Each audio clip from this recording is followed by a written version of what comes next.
A very chilly edition of the Rob Brown Show right here on the Fan Upstate. How do you do, upstate South Carolina? Hello, America. What up, world? Great to be with you. It is Wednesday. I went to play a clip. Mine was muted. I was going to get you back. It didn't work out. What are you going to do? I'm a professional. Hey, good to have everybody. I turned it back on. Is it not working? Personal file. He was giving them the business. Oh, Okay, there it is. we needed to. It's the only way to really test it is live on the air because there you go.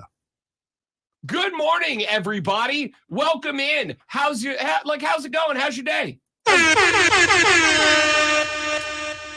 little early for the club horn, but who am I to judge? Hey, you've already drank half a Monster. You're ready to go, That's right? not true. I just opened it because, and this is true, your boy off his game this morning. Okay. I hadn't noticed. That's not good for you though. No, because I'm not. Let me tell you what happened. Yesterday, we got into a discussion about my sudden pinball addiction over the weekend, right? And I asked you guys the question, did I go overboard? Was I rude to the rest of the PARTY because I gotta play all that pinball when they're playing poker and basketball, and I'm like, no, I'll be on the rig if you need me. Was it rude? And I pointed out that was just a part of my hyper competitiveness. I understand that it's still being a jerk, even if you're doing it because you are hyper competitive. One problem that I have with my hyper competitiveness, Zoe, is that it extends onto other entities that I don't have anything to do with. Like, let me give you a perfect example. Yesterday, when Rob Brown looked at the college basketball schedule and said, all right, we got a good night lined up this evening. We got the Gamecocks playing at home, taking on Georgia. They're favorites in this one, not by an insignificant margin. The Clemson Tigers are playing the 5-5, 1-3 in the ACC Ramblin' Wreck of Georgia Tech. This one is at home in Littlejohn. Rob Brown said, I'm going to do something I haven't done in a very long time because what's Rob's number one rule of gambling? Do not bet on your own teams. And while neither Clemson nor South Carolina are my own teams, I'm going to say, because are we admitting? Are we coming out as fans? No. Okay. What I am saying is what I have always said to y'all. What I have always said to y'all is that I, without question, root openly for the teams that we cover. It would do wonders for me if Brad Brownell could get his Clemson Tigers into the Elite Eight. Nope. It would do wonders for me if Lamont Paris could get his Gamecocks into the Elite Eight. I'm showing bias now. Yeah, like I've ever hit it. That's true. I will always root for the teams that we cover, if for no other reason than because I like money. And when those teams do well, I get more of it. If Clemson was to make it into the ACC tournament finals, Rob Brown is probably getting paid money to be at a bar somewhere to watch it and talk about it. If Clemson makes the Final Four, Rob Brown is definitely getting paid to be at a bar and talk about it. I like money, so I hope all your super duper favorite teams do well so I can make more of it. Well, one of the ways I can make money is betting on said teams. Now, I don't bet. Even during college football season, I do not bet on the teams that I cover because I have a shade of optimism about the way that I view them, right?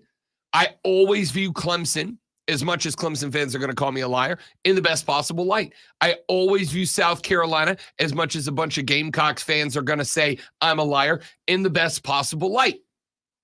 And any time that I am out there educating the masses about the wonders of sports gambling, one of the things I tell them is you are going to talk yourself many, many times into thinking this sets up great for my team and betting on them.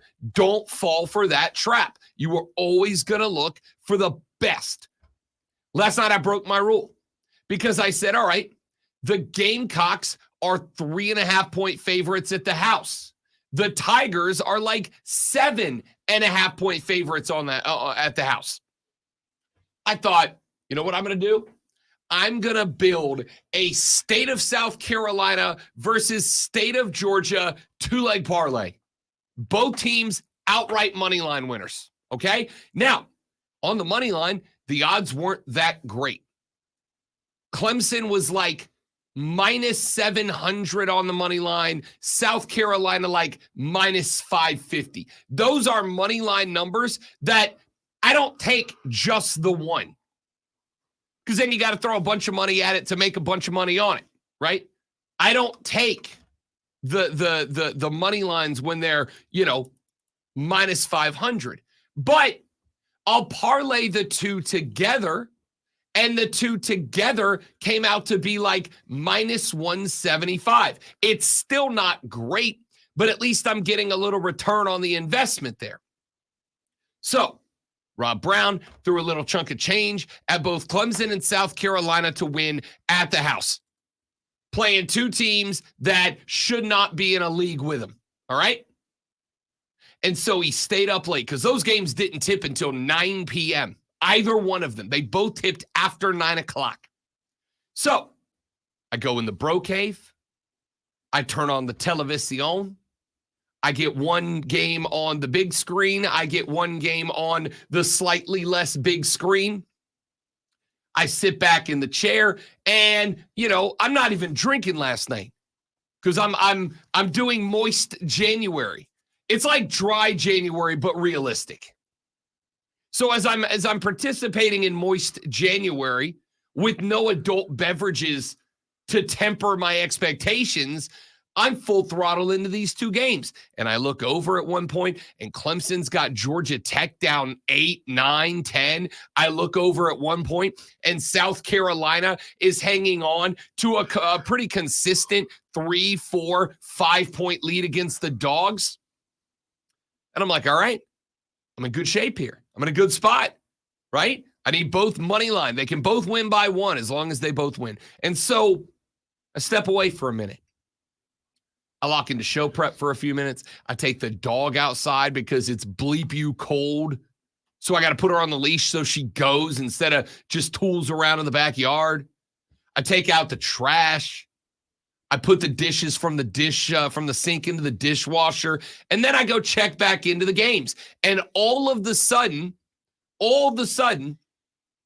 I look up, and the Gamecocks are down 5 and can't buy a bucket. And the Tigers are tied up with Georgia Tech at the crib, and all the momentum belongs to the Yellow Jackets. Poof. Just like that. So I'm like, all right. Maybe this is my fault. Maybe this is on me. I did get up and walk away. So I settled back down because I'm not superstitious, but as the great Michael Scott once said, I am a little stitious. So I sat back down in the chair. Again, no adult beverages allowed. I can't drink my way through this like a normal functioning adult. I just got to handle my life. So I sit down and South Carolina puts on, we're going to talk about this in just a little while. South Carolina puts on full display that once again, this team has zero mental fortitude down the stretch. None. No composure. As soon as Georgia starts chipping away at the lead, they get within 5, 4, 3, 2. They get within 1.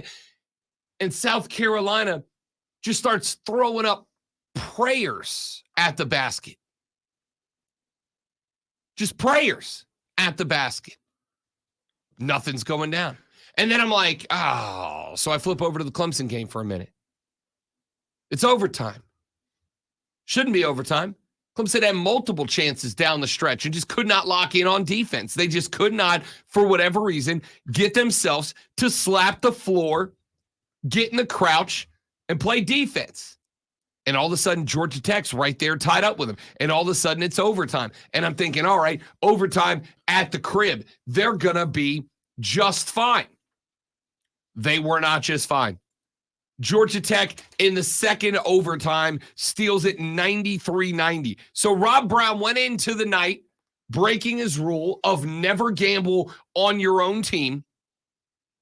And he watches Georgia Tech shoot 50% from the floor, 43% from the arc, and knock off Clemson.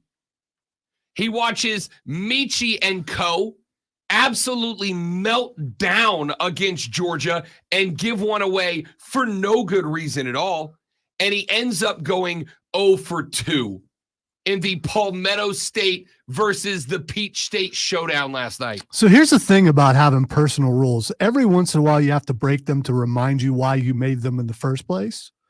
So now you got that out of the way for the year of 2024. Congratulations. And yes, Palmetto State, this is how you remind me of what I really hate. Unreal. Look at this number from South Carolina. Lonzo, if I told you that a team shot 17 of 32 without telling you where from, you'd think that's from the three free throws or the three-point line, right? Yeah, because if it's from the three, that kind of makes sense. And yeah, 53%, you'd be like, damn, that's a good night from the arc. You might even say 17 of 32 was a good, if not low quantity night from the field goals. Nope. 17 of 32 is what South Carolina shot from the free throw line. I think, I'm not very good at basketball. I think I could do a little bit better than that, maybe. 17. I am telling you right now for a fact. Granted, it wouldn't be in front of 17,000 people in a highly pressured contest, but I am telling you for a fact, and this is not one of those things where man grabs Mike and goes, I could beat up a bear. But I'm telling you right now that I could go today, right now, this minute, I could go 17 of 32 from the free throw line. Today. I'd rather see you beat up a bear, but I mean, I'm sure most people would rather see me fight a bear. But of these two things, I'm telling you right now, today, this minute, I could go 17 of 32 from the stripe. You can't do that. If they go 20 of 32, they win this game. Not 30 of 32, not 27 of 32, not 24. If they go 20 of 32, they win this game. And then on the other side, they're on the other side because both teams are catching smoke today. I got to tell you, 3 weeks ago, we were sitting here talking about Brad Brownell. 3 weeks ago, we were going, damn, maybe he found something, right? Maybe the genuine, real threat of his job being lost, maybe that's enough. Maybe that's what he needed. I don't know about you, Zoe. Sometimes all I need to find the best version of myself is just a threat. Your job's in trouble, your relationship's in trouble, your mortgage payment is in trouble, and there's foreclosure on the horizon. Not that this happened to me, I'm just using it as an example. Sometimes people get their best work done when they know the consequences are right here. They're here. They're now. You have to fix it immediately, and it makes people go nose to the grindstone and get her done. So I thought, all right, maybe Brad Brownell found something. Maybe the threat, maybe the kickback, maybe the push from the Clemson fans to finally move on from Brad Brownell. Maybe he put it together. Well, just in case you are keeping score in the Rob Brown Show Home Edition, after running up a pretty impressive win streak to open the season, dropping 1 to a decent Memphis team, getting 2 back. Clemson has now lost 4 of their first 5 in the ACC. Clemson has now lost 4 of their last 5 with L's to Miami. It's a decent team. North Carolina, a top 10 team. Virginia Tech, a very average team. And Georgia Tech, a 500 overall team. This team lost its mind. This team lost its mind, and you could see it last night. And by the way, you can't blame this one, as some did, on the disappearance of P.J. Hall. P.J. Hall had a couple of games where he just went MIA on you. And I was like, all right, what are you going to do? When your best player goes cold, and every great player is going to go cold. When your best player goes cold, you're going to hit a spot where you don't know how to respond. P.J. Hall, it wasn't cold last night. 11 of 23, 1 of 5 from deep, but 8 of 10 from the stripe. He scored 31. Clemson had 1, 2, 3, 4 starters in double digits last night. Here's the problem. They got 8 off the bench. 8. They got 8 points off the bench. They had 5 guys come in off the bench. They had a total of 8 points off the bench. This team's got no depth. And I understand it is harder than ever in college basketball to build depth. But it's got 0 depth. It's got nobody that can come on the bench and help. I know there's some injuries. I know there's some guys that are banged up. I know you're not at full strength right now. But you cannot lose at home to an 8-8, 1-4 Georgia Tech team and blame it on 1 or 2 guys being out. It's just not good enough. It's just not good enough. Both of those teams were immensely disappointing last night. And we'll talk more college basketball and talk more about those games later on the show, because I was not impressed. It sucks. So we'll talk more about it later in the broadcast. Also coming up on the radio show today, obviously, we got to start looking ahead to the NFL's divisional playoff round. What quarterbacks of the 8 still standing have the most pressure on them to perform? And we will take a look at that, as well as where these quarterbacks have performed in spots they've had pressure on them in the past. I'm going to give you an update on the Carolina Panthers' quest for a new GM and a new HC. There's a lot of news taking place around the NFL right now that is going to impact the Panthers and their search for 2 new top guys.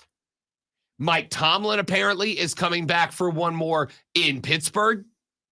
Jim Harbaugh has now interviewed with multiple NFL teams, while he is also still negotiating with the Michigan Wolverines to stay on board at Big Blue. We know that the Patriots fired Hoodie and hired Gerard Mayo the next day. Hoodie's still out there. Is there a fit for him? Is Carolina a fit for him? We'll talk about that. We're going to get you caught up on a couple of college football stories, a couple of big stories for the Gamecocks, as a matter of fact. They had a player 2 years ago who was a pretty well-respected prospect across the defensive line. That guy left. He transferred. He went down to Tallahassee, Florida, played a year for the Noles. In fact, was one of the Noles' better defensive linemen on the rotation this year. And guess what, kids? He's come back to South Carolina. Finally! He's come back to Columbia, South Carolina. I heard a lot of you Gamecock fans telling me that you ate the portal because loyalty. Well, are you going to bring the same energy when a top-notch defensive lineman, a spot you desperately need help with, left you stranded going into last year, and then decides, after Florida State picks up a couple of big-name recruits at the D lineman position, oh, yeah, no, I'll come back now. See, I don't recall this happening before. Do you recall a story like that? Where I know it has at some smaller schools. This is one of the first larger D1 spots that's happening. I don't think this is going to be a trend, but I guess we'll see. I mean, I think it absolutely can. And we'll talk about that later on in the radio broadcast. Phil Maffa, running back, Clemson Tigers. He has made his decision. He's NFL draft eligible. So, will he stay or will he go now? Now. He's made his decision. I'll tell you what it is later and how it impacts that program. And Lonzo's got a new athletic director. The Buckeyes stole one away. What will be his first order of business? Could it be human sacrifice? That's done down south. They don't do that in the north. It's too cold. I don't know if you know this. It's too cold. And your new athletic director comes up from the Colt. Yeah, I get it. I just saw that, by the way. He's a Colt guy. So Say hello to the bad guy. Trying to think of coaches that they've just let hang on for a really long time, even though they haven't performed. Okay. What a day we got lined up, kids. It's Wednesday. Let's have some fun. That guy over there, that's Lonzo. My name is Rob Brown. Welcome in. Great to have you. We're back after this. 4 hours of sports talk, entertainment excellence goes now. It's the Rob Brown Show on the Fan Upstate. All right, guys, as I came in late, I have to go knock 2 things out. I'll be right back. I don't think he's going to the restroom, but I mean, what he said could apply there, I suppose.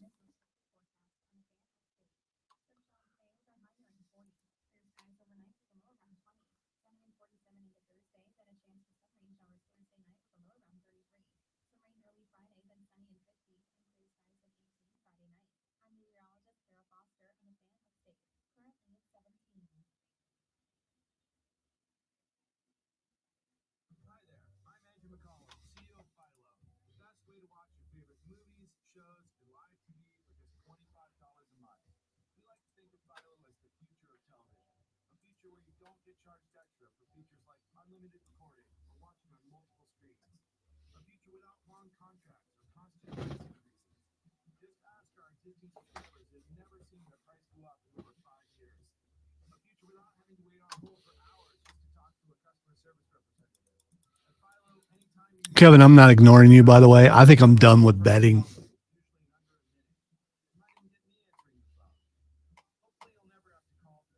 Don't call me too many names about that, but I think I might be done with betting because, it's the benefit.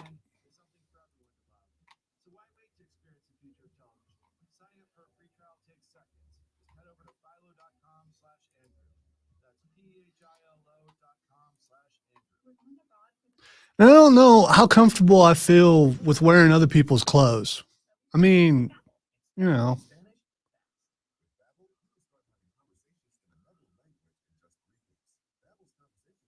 guess a jersey's different, but it's still other people's clothes. I mean, if I look at Rob and go, hey, man, wear this, it would fit because I'm much bigger than him. I mean, it would be loose on him, but still. I don't know he necessarily goes, oh, thanks. It's like, yeah, but you wore it. I mean, it's someone else's clothes. and I guess a jersey is kind of, a lot of people wear it over an undershirt. And then there are a lot of people who don't. And some kinds of sweat just won't come out no matter what kind of laundry soap you use. Are you? How do you know I'm talking about me? Maybe I'm talking about Kevin. I'm just saying. Yeah, the ones said you're sweaty. I'm just sweaty. I mean, there's a perception of someone who drives the kind of stuff and does the kind of work that he does, that it's it's man's work, and you're gonna do a lot of sweating doing that sort of thing, and not that wimpy kind of sweat, man sweat, construction worker sweat. Yeah, blue collar sweat. Yeah, and I don't know if I want someone else's blue collar sweat, the remnant of such on my body, if I were to lose a bet. Blue collar sweat.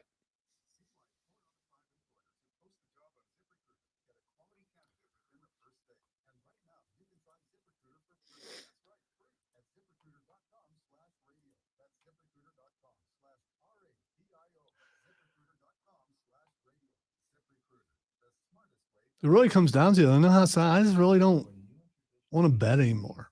I'm just not. I don't know.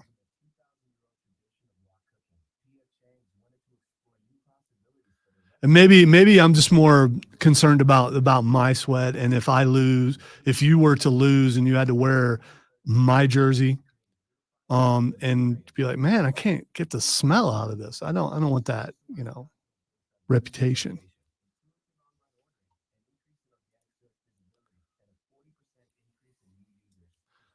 And then there's the other thing is I don't want anyone else wearing my Mahomes jersey.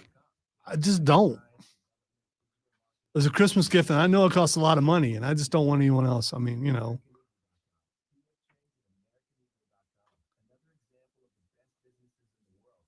Notice I don't wear it very often because I don't want to.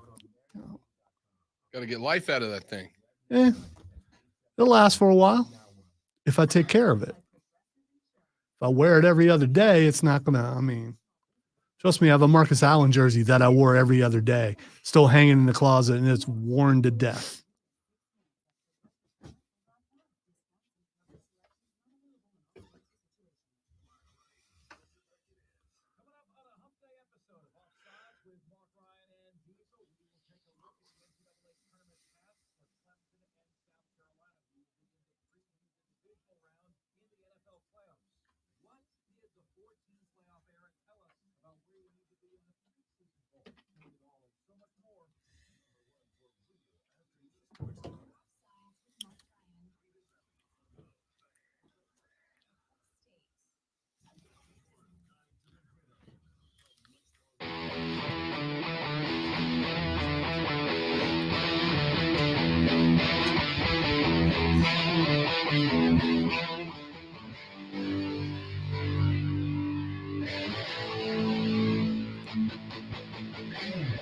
The Rob Brown Show carries on. It is the Fan Upstate, just almost 6:30 in the morning. And colder than hell outside, y'all. Nope. Yup. Nope. It is cold, but it's not. It can be colder, trust me. Something that's always bothered me is whenever somebody complains. It is absolutely and entirely justifiable to complain about the cold. It was when I left my house this morning. It's winter. It's supposed to be cold in winter. You know what? You know what happens in summer?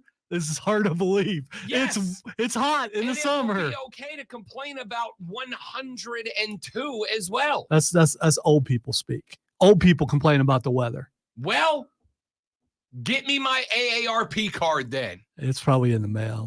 Have you started getting those yet? Not yet. I'm not there yet. When you get close to 40, you start getting them. I'm just saying. When I opened my door this morning to leave the house, so I get up. I'm not going to lie. I was late this morning.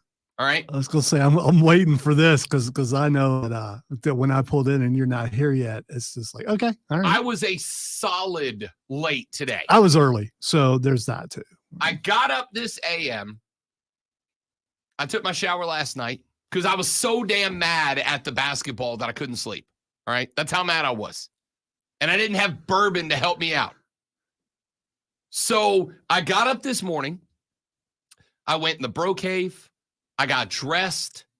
I went out to the living room. I put together my supplies for the day. Got the tablet of truth off the charger, put it in the bag. Made sure the laptop was good. Went back into the bedroom, kissed the fiance goodbye, opened the door. Now, when I go to leave in the morning, before I leave in the morning, ordinarily, I take the dog outside. And we have a cat, and the cat's a cat. It's up at night. They're nocturnal. It's up at night. So usually in the AM, I get up, I get dressed. When the dog sees me turn the bro cave light out where I get dressed in the morning, usually she goes to the back door because it's go outside time. And for whatever reason, the cat's weird. It likes to sit in the door and watch me take the dog outside. And so I go to the back door. Now today, I'm an hour late. So I don't have time to let the dog out. So I'm like, all right, your mom will be up in a couple of hours. You went out late last night because I stayed up and watched the game. You're fine. When I walked over and opened the door, the dog was right there. The cat was right there. Both of them, as soon as the door opened and that air hit, went right to the back of the house. They were like, nope, I'm good. I walked outside, and it was that cold, all right? That deep breath cold, that reset your respiratory system cold. And I'm going to tell you, it is absolutely acceptable and justifiable to loudly about the cold. No problem with it, all right? It stinks. It sucks. I hate it. So anyway, it's a chilly Wednesday morning. Yeah, my biggest concern when it's really cold is making it down the steps. Once I'm down there, I'm good. When I take that first step and I hear a crunch, it's like, okay, it's pretty cold. Is that ice or your knee? No, it's ice. Okay. So it's like let's hang on and make it down these steps, and then we're good. It was miserable. I hated it, but the good news is we're here. We get to talk about sports and get paid for it. Yeah, I used to have Life's to, not bad. and I feel bad for people who have to work out in this. But the majority of the year, you've got good weather. So you got a couple months here where it's iffy. But I used to have to work out in it every day, and I know how it feels. No, have a good time. Got my cushy, comfortable office job with a heater in it. Enjoy your day, kids. All right. Let me you know what? We started talking basketball. Let me pick back up on that here for just a minute. I got one major complaint about these two teams, South Carolina and Clemson. Two teams, two complaints. When it comes to Clemson, are y'all allergic to defense in Little John? Are you not allowed to play it? Do you want to turn every game into a trap? I don't understand why it is that late I'm watching Georgia Tech come down the floor, run the same offense, and get the same jump shots off over and over. Why is it that Nathan George is lighting you up late, and for some reason, you just let the guy drive, get a pick, step inside the three-point line, and lift a J from the free throw stripe? And it happened like 6 times in a row. It's one of those things where you go, no, he ain't gonna make another one, and then he does, and no, you'll miss the next one. Like, how many times do you let the guy drain a J in your grill before you go, I should probably take that shot away? If he gets it inside, he gets it inside. If you gotta give up a 3 in order to defend the jumper that my dude has knocked down 6 of his last 6 times, then you do it. What are we doing? Well, admittedly, I haven't watched Clemson play basketball, so I don't know if they have those kind of skills. But as a knower of ball, you can tell me, do they have defensive skills enough to stop that guy from, or do you, when you know you can't stop him, you just let him go by? Or, I mean, you got a few fouls to give, right? I mean, dude, listen, it does not take a Pistons bad boys caliber defense to get a hand in somebody's face, man. Like, get a hand in his face. I'm not saying you got to go up with him every time, but get a hand in his face. Make him step back. Make him fade away. I understand you don't want to bring PJ Hall out from underneath the basket. Of course you don't. He's your big man, and Georgia Tech is again, they're nowhere near good enough to beat you inside out. They got to beat you outside in. I understand you don't want to rotate PJ Hall out from under the basket to come up and defend the free throw line frequently because you'll get killed by the backdoor cuts. But, like, flip it up. Change up something. And it's the same thing. It was the same thing over and over, up and down the floor. It was the same thing over and over, up and down the floor. It's wild. And then there's South Carolina. You had Georgia. You had them. And for whatever reason, when Georgia started making a push late in that game, the wheels came off. It is the exact, I go back to, I said this during the Alabama game. Was it last week? You went on the road down to Tuscaloosa, Alabama. Now, let me make abundantly clear. Alabama's a good basketball team, okay? Good basketball team. They are going to be a problem for some teams in the SEC tournament. The Kentuckys, the Tennessees, they have to be on alert for Bama because Nate Oates, you know what Alabama is? The exact opposite of South Carolina, at least in terms of mentality and composure. The exact opposite. South Carolina against Alabama. And Missouri did this last night too. I watched the Alabama-Missouri game before the South Carolina-Georgia game. Mizzou did the same thing South Carolina did. You know, like mid-teams do. Late in the game, Alabama started getting real physical. And I'm not just talking about hands-up, check-out defense. I'm talking loose balls. They're coming at you. They're jumping on them. They're jumping on you if you are between them. And once the whistle blows, they are going to continue to wrestle and fight you until they have that ball. They are aggressive. They are, I don't want to use the word violent, but they're ruthless. And if you are not mentally composed, they're going to break you down.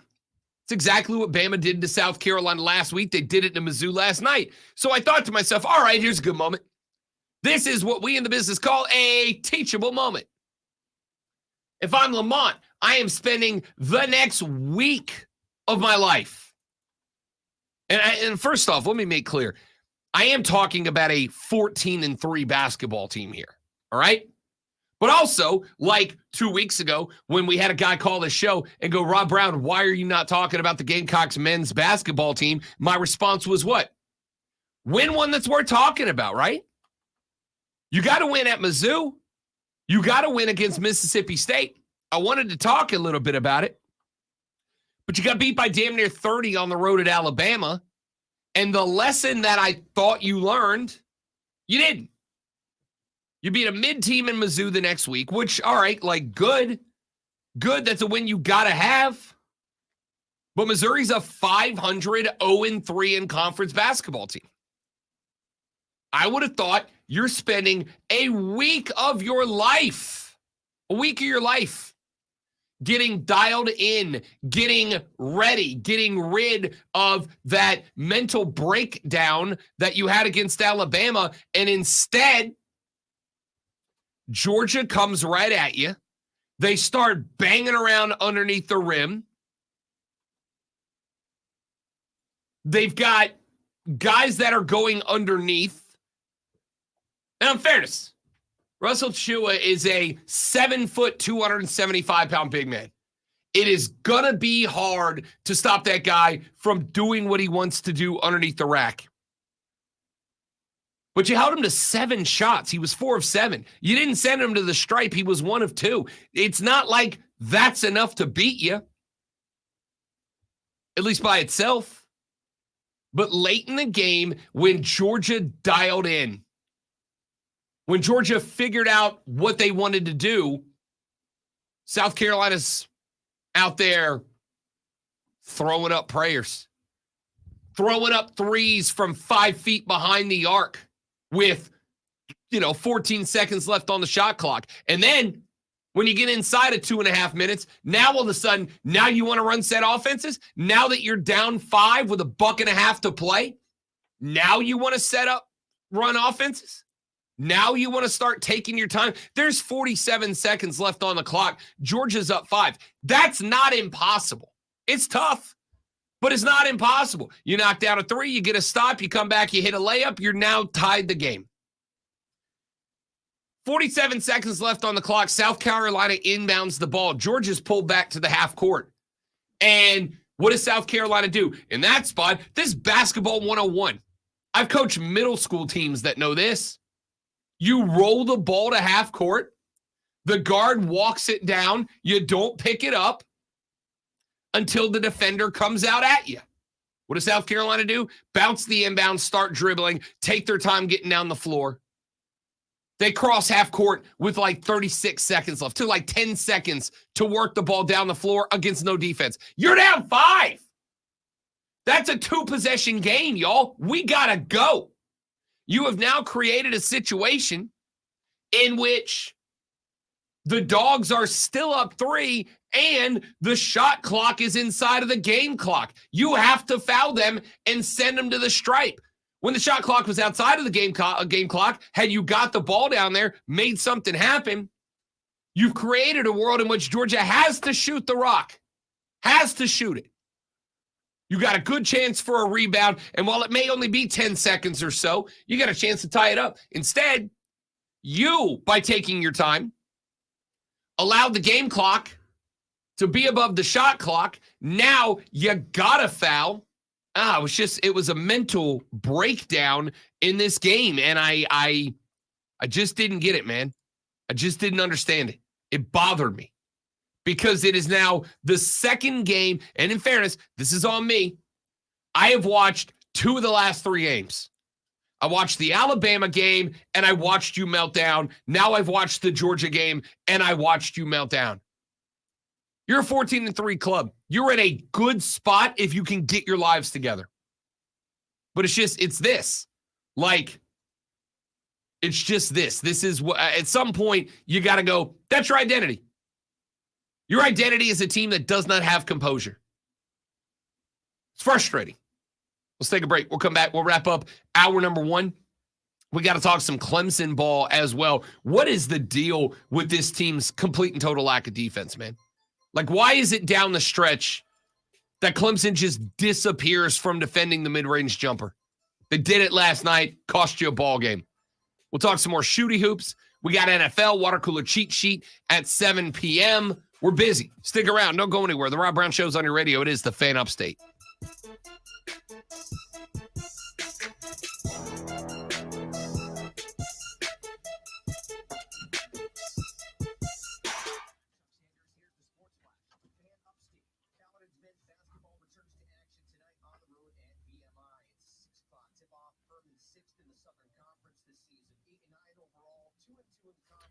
All right, guys, give me 30 seconds. I will be right back.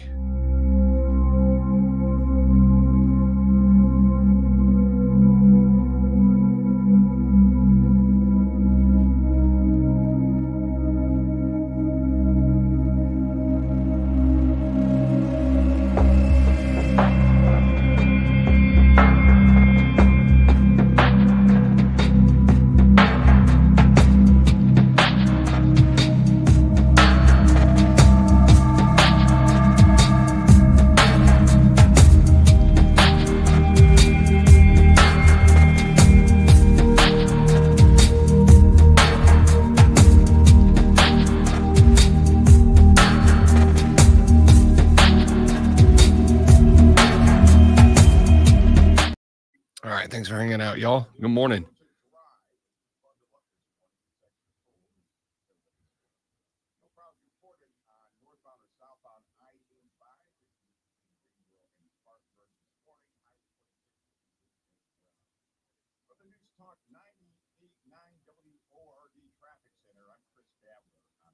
That boy finger gun me. And then he danced down the hall. There he is. It's amazing how I want to use the word lift. I don't think I'm using it. I don't think I'm pronouncing it right, but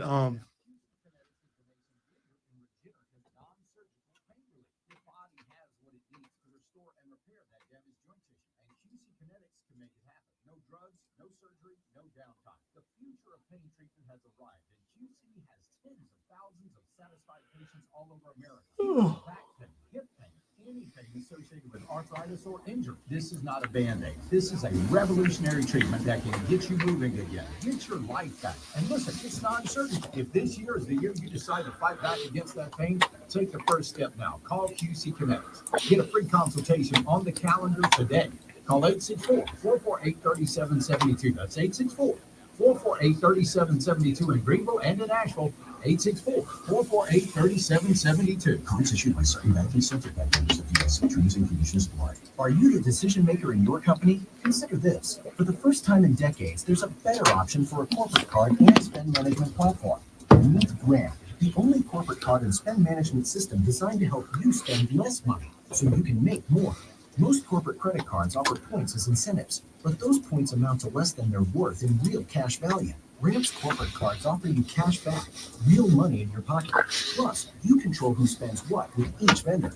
And Ramp software collects and verifies receipts automatically, which means you'll stop wasteful spending and close your books in hours instead of days. Businesses that use Ramp add up to 5% to their bottom line the first year. If you're a decision maker, adding Ramp could be one of the best decisions you've ever made. And now get $250 when you join Ramp. Just go to ramp.com/free. Ramp.com/free. ramp.com/free. For complete rules on contests on this station, go to thefanupstate.com/rules. That's thefanupstate.com/rules. Don't hear Joe's voice very often. At Progressive, we love sports and saving you money, so we bundled them together. Top of the seventh looks like a pitching change as they've set up for a corner kick. Two black belts have entered the mat, and the slider is blown away. He heads the ball to midfield. This is quite a Kumite. Here comes the roundhouse. Has he got enough gas to get out of here? Unbelievable! They bundle their home and auto insurance with Progressive. Kick savings pitch karate. Sorry, when you throw in the Kumite. No, I agree. I was like, all right, funny concept. Okay. I thought it was great. I was a big fan of the Kumite back in the day. Jean-Claude Van Damme.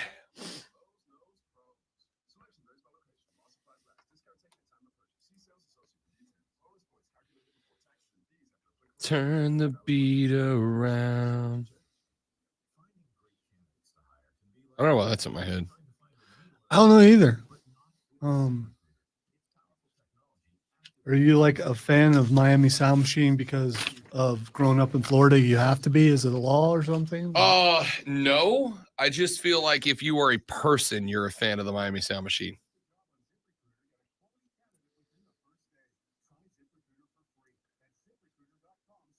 Because they just put out.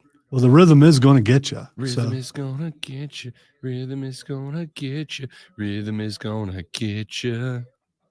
Rhythm is going to get you. Tonight. Bum, bum, ba-da. Digga, digga, digga, digga. Gloria Estefan was perfection. She might still be. I mean, I'm pretty sure she's still alive, but yeah. I mean, musically. Okay. I mean, both. Was it a boat crash or was it a car wreck? I can't remember what almost killed her. Maybe it was a bus. Something major.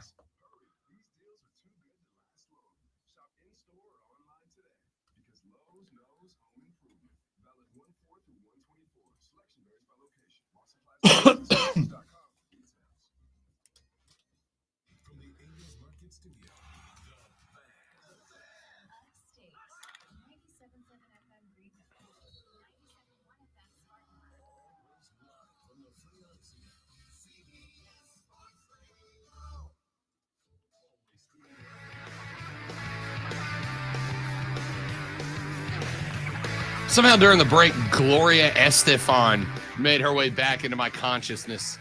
And I am A-okay with that.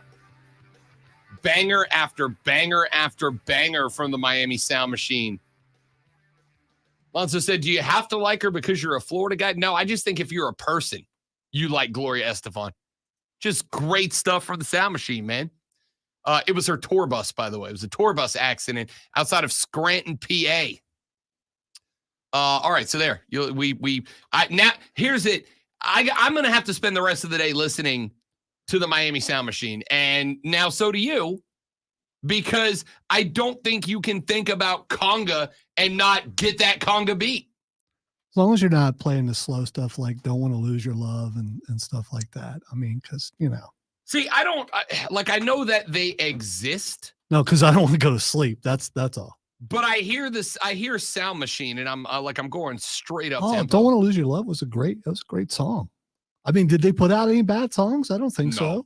No, I don't think so. I do agree that they're known for getting you on the dance floor, I suppose. Yes. You know, we're going through the wedding planning right now. We had a big wedding planning weekend this past weekend, got a lot done. And one of the things we're working on is putting together the reception playlist, right?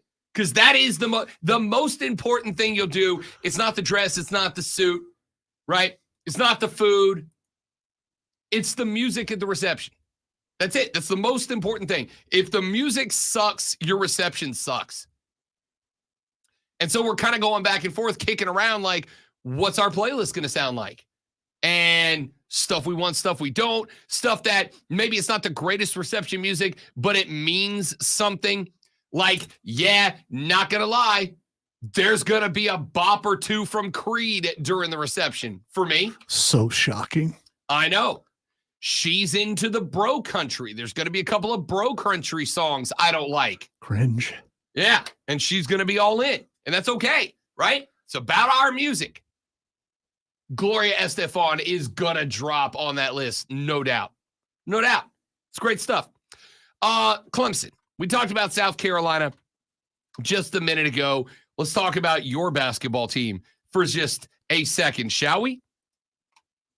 I am concerned, my dudes. I am concerned because as much as South Carolina melts down late under pressure, they do. If Carolina's not carrying a 10, 12-point lead into the last 5-6 minutes of the game, you can be uber aggressive with them, and they're going to lose their way. On the flip side, Clemson's defense is that way. For whatever reason, late in games, their defense just disappears entirely. I don't like Georgia Tech down the stretch last night, hit the same shot multiple times. It was just the same set, the same amount of times. You know, in football, there's always that moment where a team hits a big play, and then they come right back to it, and they hit it again, and they come right back to it, and you get some Chris Collinsworth type that goes, well, I'll tell you what, I'm just going to keep running the same play until you prove to me you can stop it. That's the best coaching strategy against Brad Brownell's Tigers late in the game. It's just run the same play until they adjust to stop it, and they didn't do that last night against Tech. I genuinely did not get it. What are we doing? Just the same offense over and over, and it worked. Change something. Switch man to zone, switch zone to man. Go from 2-3 to 1-3-1. Do something to adjust. Stop letting them one pass, dribble drive to the free throw line and rise up. Put somebody there, put a hand in the face. And I honestly, at this point, I think it's been the last couple of years. In fact, I remember when I moved here, which was in March. But when I came up to do my audition in February of 2000, I remember talking to the boss. He only asked me to do like 2 local segments. Like, I want to hear you talk about, and it was Muschamp for the football program in Columbia, and it was Brownell for the basketball team in Clemson. He's like, I want to hear how in tune you are with our teams. Do you know what that means? It is 2024. That means for 4 years, that's been the discussion. 4 years. And it's the same discussion we had then that we're having now. At some point, don't you get tired of it. You've proven you can bring in the talent to be an ACC competitor. This team could be an ACC competitor. But we're just going to keep doing the same things over and over.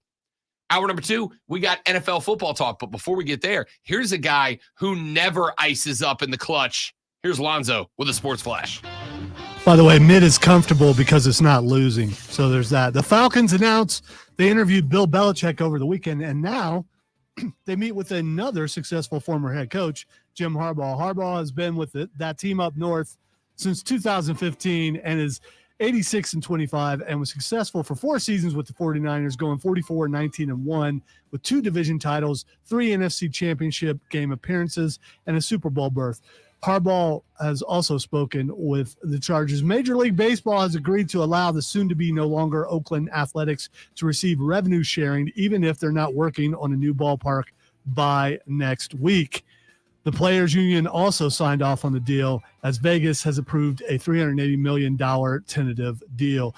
Tune in tonight or this afternoon or this evening at 5:30 as the Furman Paladins basketball team takes on VMI right here on your home for Furman Paladin Sports, the Fan, Upstate.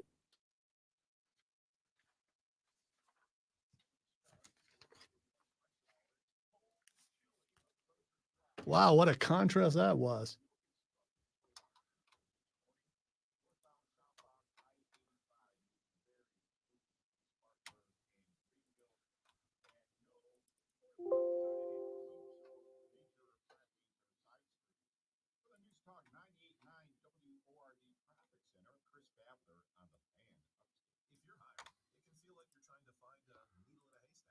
Wow, some exciting traffic there.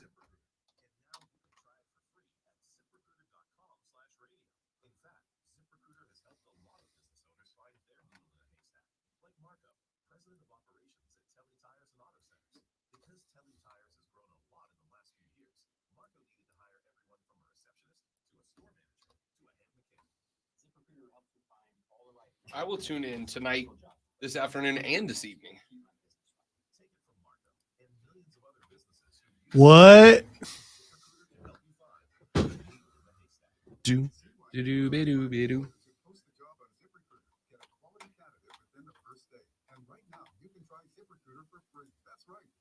ZipRecruiter.com/radio. That's ZipRecruiter.com/radio. ZipRecruiter.com/radio. ZipRecruiter, the smartest way to hire. We're going abroad for the first time in years. To Spain. But we don't speak Spanish. So we started using Babbel. And started learning Spanish fast. With Babbel, you can start having conversations in another language in just 3 weeks.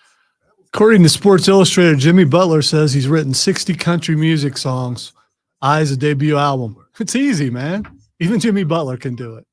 First off, you're insulting 2 things I love right now. Yeah, I don't care. Country is easy. I've already proven it. Jimmy Buckets.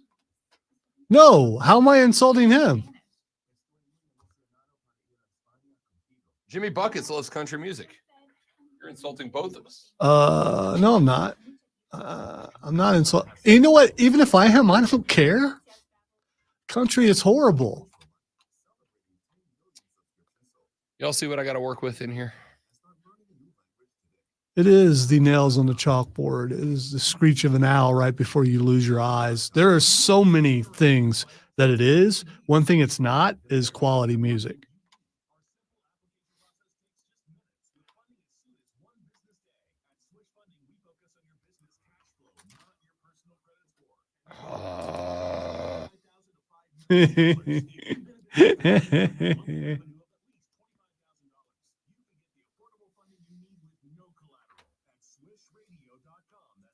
Still say, if that shocked you every time you did it, you wouldn't do it. Well, you still might. I don't know.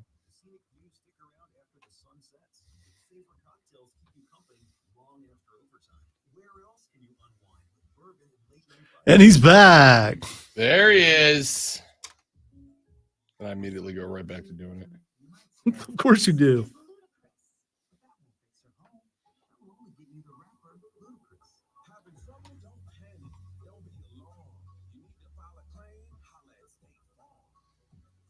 No, screw again, I'm not a bro country guy. I just said that a minute ago.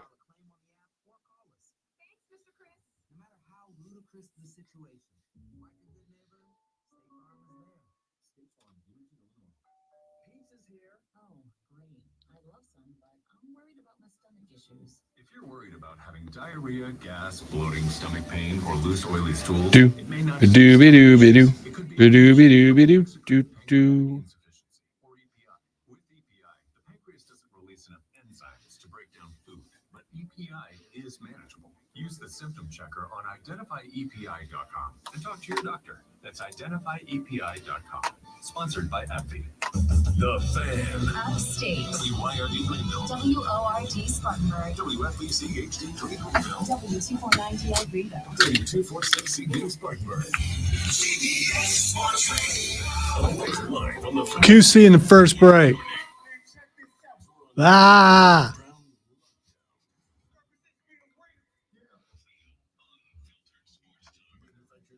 For the Carolinas. This is the Rob Brown Show. The Fan. Upstate. Good morning. Good morning. Good morning. Good morning. Keep coughing. Ladies and gentlemen, welcome in to hour number 2. Hey, don't listen to him. You are welcome here. Okay. Welcome in. No, you are welcome here. I'm saying that You they just won't- you just lifted up the welcome mat. You just yanked it out from underneath their feet. Somebody just fell down and hurt themselves. Yeah, because they had to listen to that sound 4 times in a row, and it's disconcerting. At the least. It's the way to start your day. You're welcome. Welcome in, friends. Hour number 2 of the Rob Brown Show gets going now. This is the Fan Upstate. How are you? Besides cold. It's cold outside. It's 17 degrees with a wind chill of bleep you. That's the temperature outside. I wish you all good luck. I wish you all the best. I got it. You know how cold it is? What's above bleep you? I mean, before you get to that part, I mean, is there Real cold. Okay. All right. Real cold. Okay. All right. Then bleep you cold. Trying to right? find the degrees of degrees. You know how cold it is? It's cold enough that when I open the door to go to the car, I want you to know there was, for just the briefest of moments in my mind, the thought of maybe I just text Lonzo I'm doing the show via Comrex from the house today. Maybe I'm going to text Zoe and be like, uh-oh, real late, going to just work from the house today. I was kind of expecting that. I would be lying to you to tell you I didn't consider it. All right. But like just a moment, like just a moment. I was like, yeah, I could just work from home. I can't though, because the fiance is not up at 6 a.m. and hearing me shouting from the room across the hallway would probably do a dent to our relationship. It would take a while to fix. It'd be awesome though, because you'd be dodging things while you're doing the first hour of the show, and we'd see how good your reflexes are. Thank you guys for watching this live stream. Ow, babe, I'm sorry. I got to do my job. I don't think she's that accurate, but yeah, I think you're giving her too much credit. But I'd be willing to see, try that if you are. All right, we got a lot of stuff we need to get into, a lot of stuff to talk about on the radio broadcast today. But my friends, it is 7:03 in the morning. You have less than an hour if you work one of those 8 to 5ers before you got to clock in and get to work. And then hopefully, if you got a good 8 to 5er, you're just a couple of hours away from your first break of the day. That's a 9-hour day. Are they getting an hour lunch?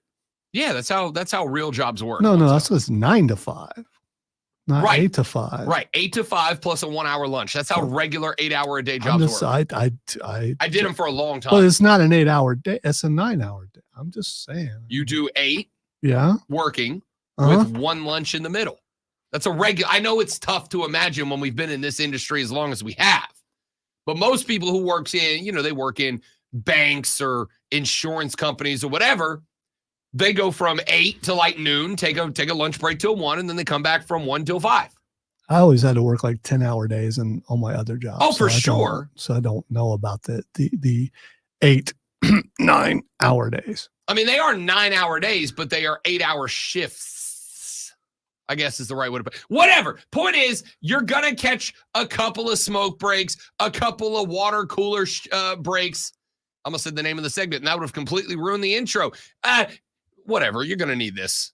Are you ready for the playbook of the peculiar, the almanac of the absurd, and the encyclopedia of the extraordinary? Well, you better be, because we're diving headfirst into the 3 top stories that will have your coworkers saying, your first bathroom break. No. Here we go. Welcome to the water cooler cheat sheet on the Fan Upstate. It wasn't even up that loud. I mean, It was up that loud. it was. You just can't handle treble in the morning. That's all. It was It was definitely up that loud. It's not even at -10. It's like at -20. Whatever. It was up that loud. All right. It is your water cooler cheat sheet. The 3 sports stories that you need to know for today, January 17th, 2024. Let us begin with item number 1. The NFL coaching carousel spins on evermore, and we are starting to get a lot more information about who is talking to whom and when and why. And, of course, we're going to get you caught up here in just a minute with some of the big ones.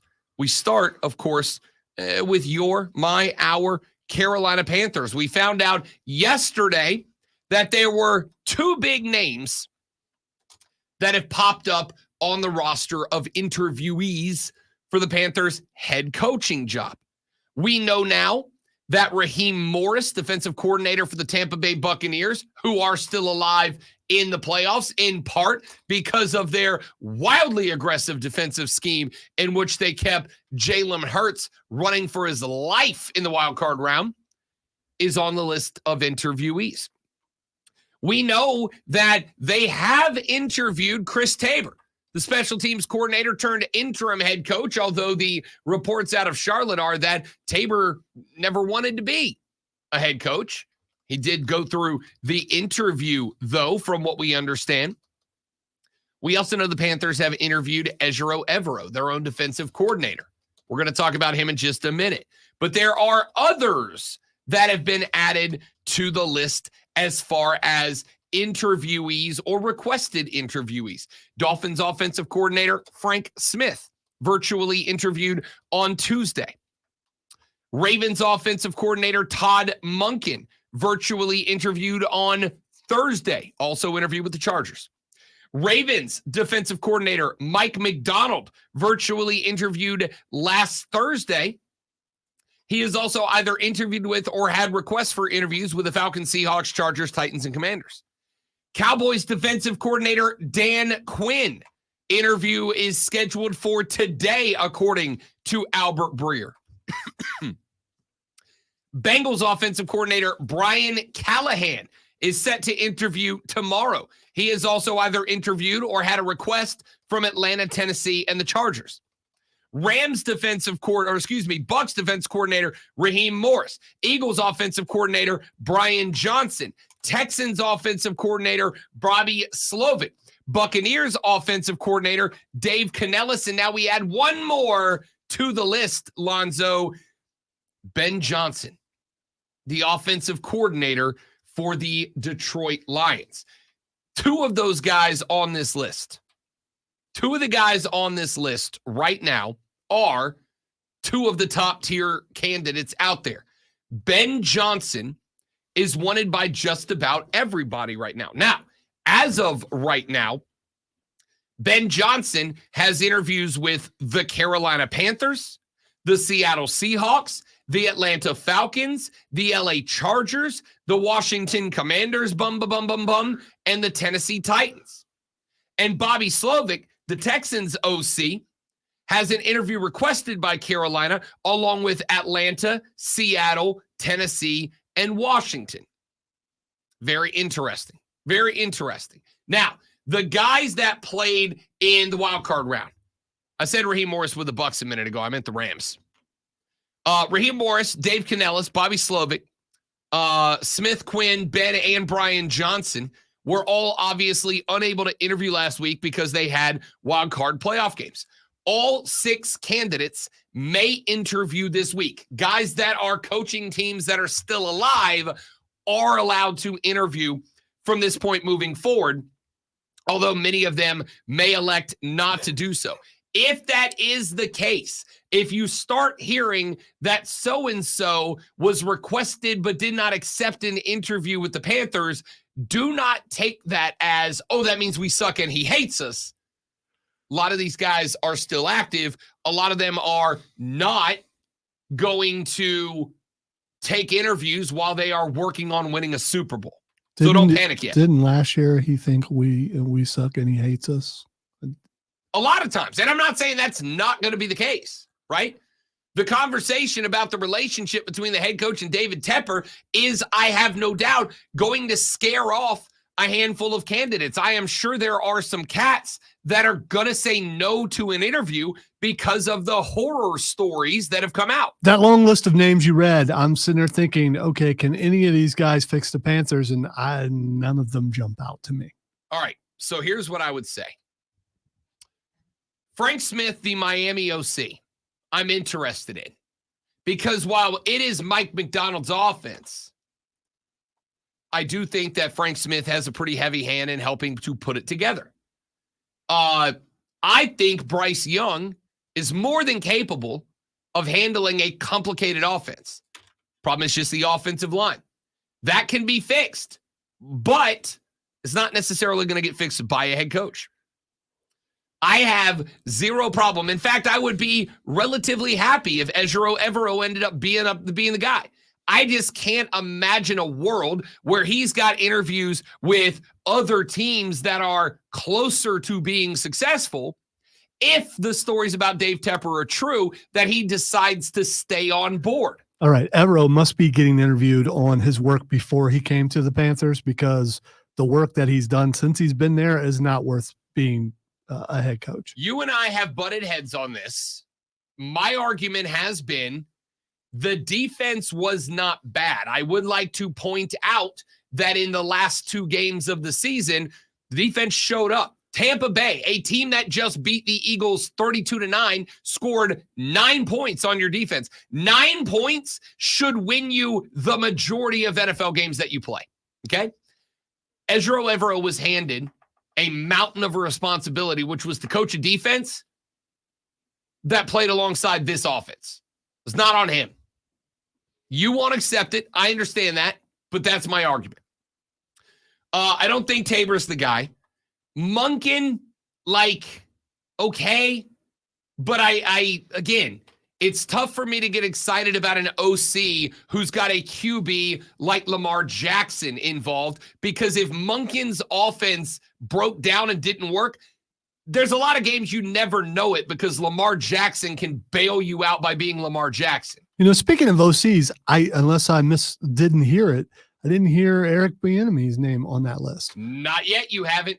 Okay. All right. Because, I mean, he was, overlooked and all that kind of stuff, and he went to Washington. Now you don't hear You want to hear the rumor going around the NFL insider circles right now where Eric Bieniemy could end up next year? Yeah, he's going back to Kansas City. Yep. I mean, that happens a lot. Yep. So, I mean, you go out, you find out grass not that green out there. I don't think it's grass isn't greener. I think he went to the Commanders thinking that was going to be an opportunity for him. I am going to be a little shocked but pleasantly surprised if the Commanders hand the job to Eric Bieniemy. We brought you here. We have faith in you. We want to elevate you to that role. But Bieniemy's had his shots before and nobody hired him. I'm intrigued to see if anything changes. The guys that I look at that I think step in and fix this are Rams DC Raheem Morris, Texans offensive coordinator Bobby Slowick, and Ben Johnson from Detroit. Those are the 3 guys that I'm most intrigued by, because I think those are the 3 guys that aren't taking the job if Dave Tepper's not going to get out of the way. We'll talk more about that coming up later in the show, because we still have 2 more items to get to, and we're very late in the segment. Let us get to item number 2. Tough night for the Palmetto State in college basketball yesterday evening, as both the Gamecocks and the Tigers were at the Hizzle, and both of them took the L. 93-90 winners, Georgia Tech over Clemson in double overtime. PJ Hall led all scores with 31 points, and Shiflin chipped in 20. There were 4 Tiger starters in double digits in the scoring category. The problem was not the starters. The problem was that in the entirety of the game, you had 8 points off the bench. RJ Godfrey put up 8. Nobody else off the bench was able to score a single point in this game. And then there's the shooting. 41.4% from the floor on 29 of 70. You actually lifted 8 more shots than the Yellow Jackets from the field, but they still outshot you. And then there's the three-point shooting. 3 of 21. Clemson was 3 of 21. If you're bad at math, don't worry. I've done it for you already. That is 14% from the arc. That's not going to get it done against anybody at this level. Defensively, the team just hit the skids late in the game. Georgia Tech was throwing just shot after shot from inside the arc, mid to long range jumpers, knocking them down, and Clemson never changed anything. Double OTL at the crib, but they were not alone, my friends. 74-69 your final as the Georgia Bulldogs elevate their record to 13-4, now 3-1 in conference with a win over the now 14-3, 2-2 in conference Gamecocks of South Carolina. The Gamecocks felt like they were in charge for the overwhelming majority of this game. They had a 1-point lead at the half that was probably closer than the game actually was. There was a spot in the early second half that it felt like South Carolina was going to pull apart, but Georgia just never went away. They just kept chicken. They kept grinding. They kept coming at South Carolina. And as I warned you, when Alabama beat South Carolina last week, when the game got intense, this team lost its composure. They started elevating questionable jumpers, questionable three-pointers. Their defense started falling apart. They were setting screens where the Dogs in South Carolina just did not know how to handle it and didn't respond well. The composure of this team in close games is a problem, okay? You can get away with it when you're lined up across from bad teams. You can get away with that against, respectfully, VMI, DePaul, Grand Canyon University, which I didn't even know was a real thing. I thought that was just like a TV advertisement. Yeah, I thought that was just an online thing. Nope. Apparently they got a basketball team, okay? I assume that they like all practice on Zoom meetings and then just show up to games. I don't know how it works. You can get away with that against Commuter College GCU. You're not getting away with that in the SEC, even against mid teams. We'll talk more basketball later in the show, but we got to get to item number 3. Lonzo had this one in the Sports Flash this morning. I wanted to make it item number 3 because I was very curious about it. Major League Baseball, the Major League Baseball Players Union, and other groups involved have all ticked the box yes to approve the Oakland Athletics receiving revenue sharing this upcoming season, but they had to kind of twist around a little bit because this Monday was the deadline for the Oakland Athletics to have a plan in place for the construction of a new baseball stadium. Remember, the A's are moving to Las Vegas. Las Vegas does not currently have a baseball stadium. The A's were tasked with making sure that they had a place to, play baseball in Las Vegas. Well, they got a very loose framework done. The Nevada legislature approved $380 million in public financing last June for a $1.5 billion stadium on the Strip that is expected to be completed for the 2028 season. That means that the A's will play 2024, 5, 6, and 7 effectively as a nomadic team.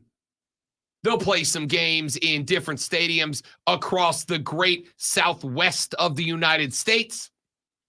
They'll be playing in other teams' ballparks as the home team. Then I'll go ahead and call this shot now, probably be playing some Major League Baseball regular season games in minor league parks around the country. And why not? Nobody wants to be fans of that team in their current iteration. The MLB went ahead and said, hey, we know you didn't do that thing that you were supposed to do.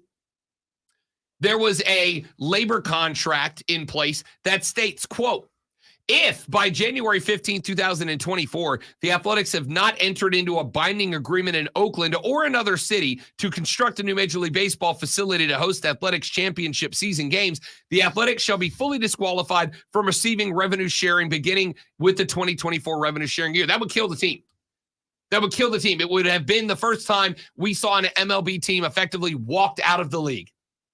But they basically said, we don't really have a plan, but we have 1/3, less than a third of the financing needed to build that stadium. Are we good? And baseball rolled over and said, yeah, we're good. That'll work. This whole thing's weak, dude. This whole thing's weak. And it's weak because it is, in my opinion, the single best illustration to date that the organizations in charge of your favorite sports don't give a damn about you. They don't care about you as a fan. They don't care about you as a fan with the relationship to your team. They don't care about your love for your squad. They care solely about printing money. Because if they did, they would have stuck to this. They would have said, go back to Oakland, get a new stadium there, figure it out. But they didn't. They said, we told you to do this one thing and you didn't do it. And that's okay. We love you. You're so cute. Go make us money in Vegas, please. So 4 years, this team is going to play as a nomadic squad, and baseball is good with it. The only reason I bring that up is to say this, as I always have. Please remember, ladies and gentlemen, that at the end of the day, when you're pouring your life into this stuff, the folks in charge do not care about anything other than your value as a money spender and nothing else. Hey, speaking of money spenders, we talked about this very briefly yesterday. Peacock saw 23 million people watching their wild card round game that's streamed only on Peacock. That is going to have major implications on the world of sports, and I would like to talk about that when we come back. I am Rob Brown. The Great Malonzo is on the ones and twos. The Rob Brown Show rolls on. It is the Fan Upstate. QC. All right, guys, quick live read, and we're coming right back. Don't go anywhere.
All right, amigos, we are back.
Smith and James in the next break. 10-4.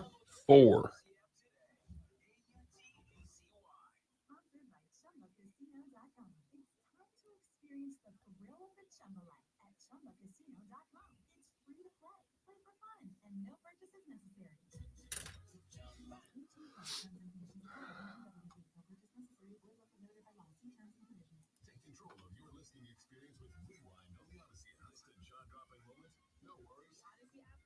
With Rewind, you can relive big moments from Mark Ryan, Ron Brown, Jim Rome, and more. Don't miss a biggest hit Rewind with the Odyssey app on the Fan Upstate. Rise and shine, sports fans. Grab your coffee and get a jolt of sports on the Ron Brown Show with the Odyssey.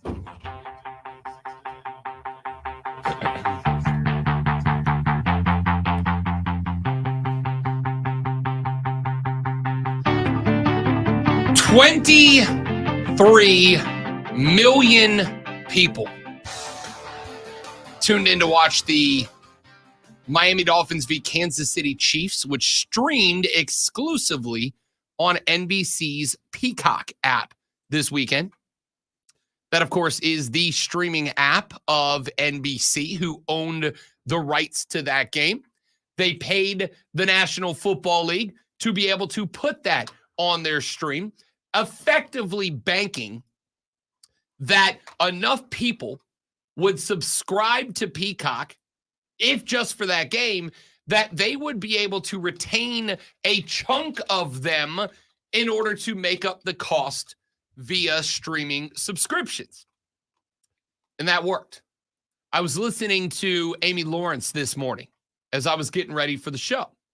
And she said that, according to, I think, Nielsen, that of American internet activity on Saturday night, roughly a third of all internet activity was people watching the NFL game. I want you to think about what that means. And again, I'm not exactly sure where Amy pulled that from, but I also know Amy Lawrence is not somebody who screws around with her numbers. She's good at her job. I trust her. One out of every 3 people that was on the internet on Saturday evening were watching that game. That's a success. That means that yes, NBC paid the NFL a big chunk of money to be allowed to put it solely on their streaming platform. You know what else that means? It also means that NBC was solely in charge of every advertisement that ran during that game. And on top of that, they got the subscription fees for folks who signed up. I know for a fact there's a bunch of people that were willing to drop the $5 or whatever it was for the 1-month free trial, or I guess not free trial, to watch Peacock. And you and I both know, as most of us have done in the past, a solid chunk of them are going to forget to cancel that subscription, and they're going to get hit for at least a month. What NBC is banking on is that if I can get you in with the NFL games, I will keep you in for the soccer, the wrestling, the TV shows that you can't stream anywhere else. And I'm sure that's going to work to a degree. So, with all of those things being said, my question mark is, if 1 out of every 3 internet users on Saturday were watching this game, which is what we're being told is the case, is there any way that we're not going to see this become commonplace amongst professional sports in the United States? Is there any way we're not going to see Major League Baseball, the NBA, the NFL, NHL start to move over to a more stream-based broadcast? I don't think there's any chance that this isn't a reality in the future, because we're willing to do it, right? We spent multiple weeks leading up to this past weekend, multiple weeks talking about this. How could they? The audacity to put a roadblock, put an ad wall, effectively, between us and this game that everybody's excited about. Let's say it what it is. This was one of, in my opinion, the 2 most exciting games of the weekend. I think Detroit, St. Louis was one. I thought Kansas City, Miami was the other. And you paywalled us here.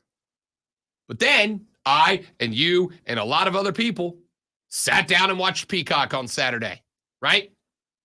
So knowing that it works, you're going to see this happen. I have had a discussion point, I guess, that I have discussed on this show for many years.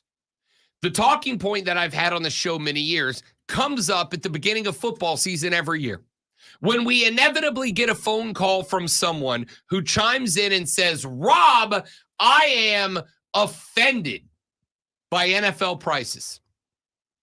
They're so high that I can't take my family to games. Rob, I think it is offensive that Super Bowl tickets are going to set you back $2,000 to be in the building. How can regular Joe ever see a Super Bowl with prices that high? And my response every year is, hey, dudes, look, the NFL does not care whose butt is in the seats as long as the butts are in the seats. One of the things that I am interested in hearing is if the NFL has any words for David Tepper and how he runs his team. Not because the team's bad. The NFL doesn't particularly care if teams are bad if the stadium is still sold out. What was likely going to draw the ire of the NFL to the Panthers wasn't the win-loss record. What was going to draw the ire is that Lonzo and I came on the air and were making fun of the fact that in the last 3 weeks of the season, you could buy tickets to go see the Panthers play, not a joke, for $1. It was going to cost you more in Ticketmaster fees than the cost of the ticket to go see the team play. I suspect, though I did not go, that in those last 2 or 3 home games, had you spent enough time circling the stadium, you could have found scalpers outside the stadium that would have been happy to offload a ticket for $5 just to get rid of them, right? That's where the NFL's not good. So here's the thing. If the NFL was to, let's say, cut their viewing audience by 25%, but up their revenue intake by $1 billion, $2 billion a year, they're gonna do it. Okay? They're gonna do it. Major League Baseball is the same way. What's the point of having a Wednesday afternoon game if you're gonna get 7,000 people into Truist Park to watch it?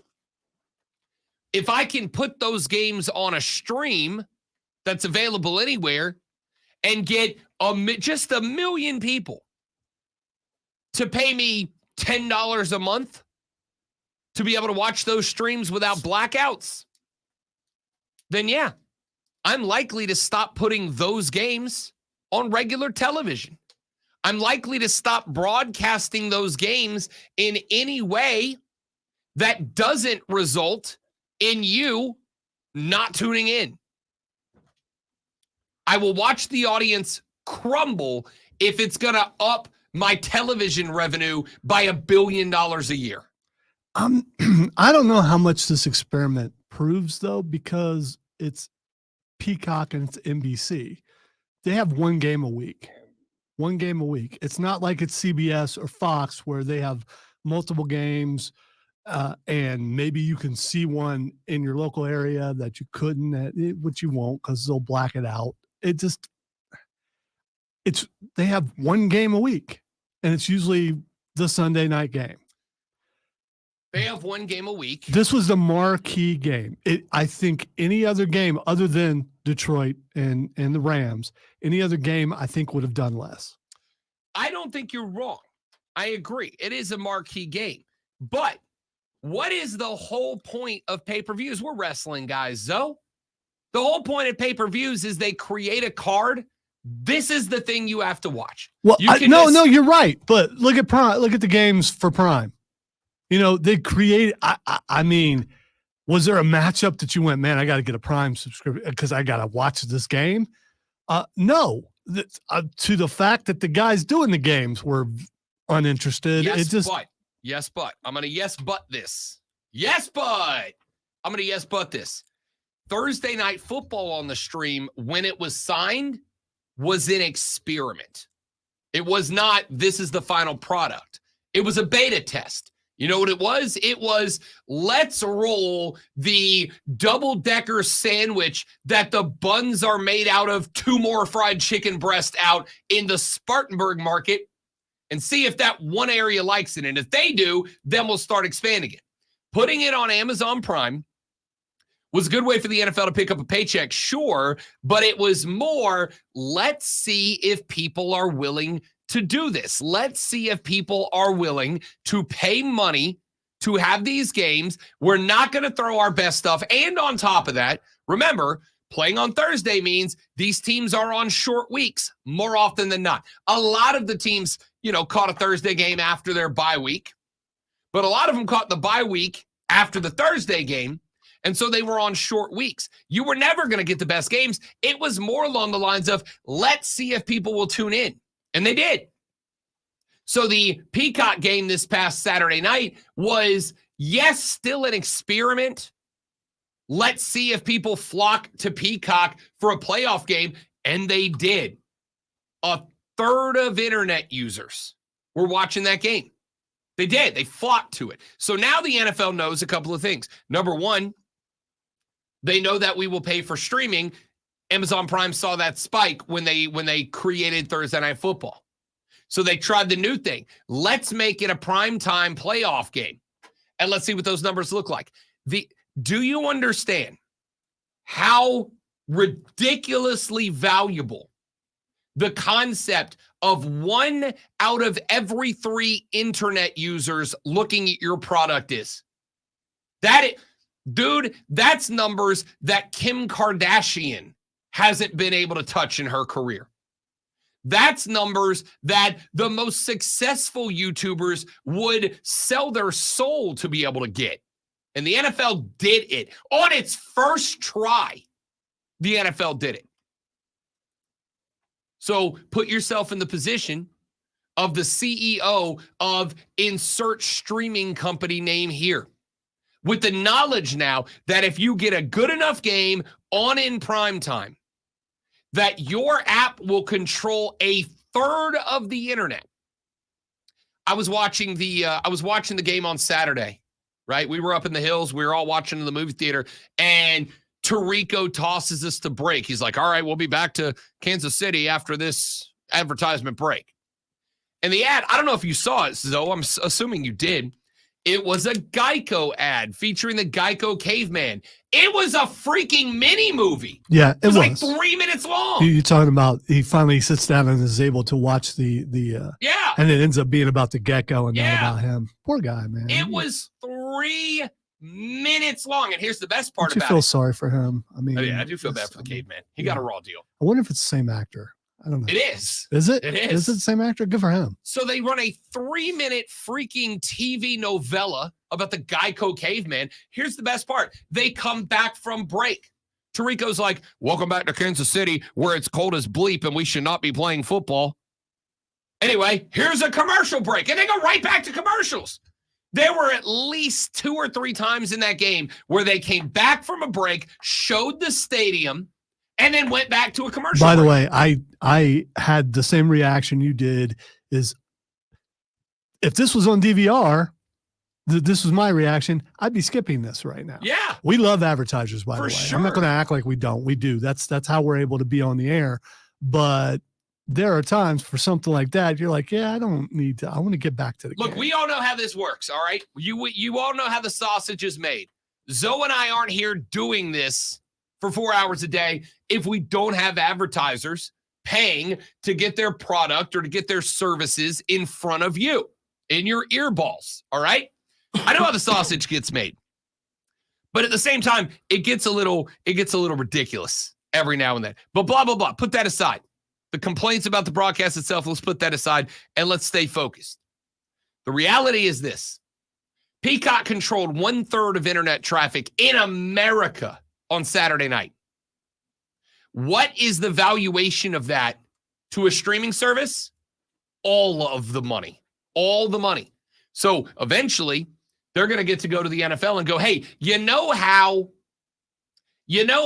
Fox and ESPN and NBC are all paying you like $1 billion some change to broadcast games every year? Tell you what, we will give you $2 billion a year and we only want 1 game a week. And now all of a sudden, Sunday Night Football is only on Peacock. You want to watch Sunday Night Football every Sunday? And I'm going to go ahead and call the shot. This will happen in the next 3 to 5 years. There is going to be a deal signed between NBC and the NFL for NBC to only put Peacock on their streaming service. Why? Because putting it on NBC television makes them a bunch of ad revenue. They will get the same ad revenue and the subscription costs and control the message on Peacock. It's already on Peacock. No, I mean solely. Sunday Night Football is already on Peacock because but my it's TV also on NBC. I'm saying it's only going to be on my Peacock. TV's messed up in my bedroom. So on Sunday nights, if I want to watch the game before I go to bed, I watch it on my iPad on Peacock. Sure. So it's on Peacock now. What I'm saying is they're going to double their annual payment to the NFL to move it exclusively to Peacock. There'll be no more Carrie Underwood on NBC Channel 7. It'll be on Peacock. You want Thursday or Sunday Night Football? You don't get to watch it on regular TV anymore. You want Sunday Night Football, you sign up for Peacock. And on top of that, the NFL will factor that into its scheduling, and Sunday Night Football will be the best game of the weekend every week.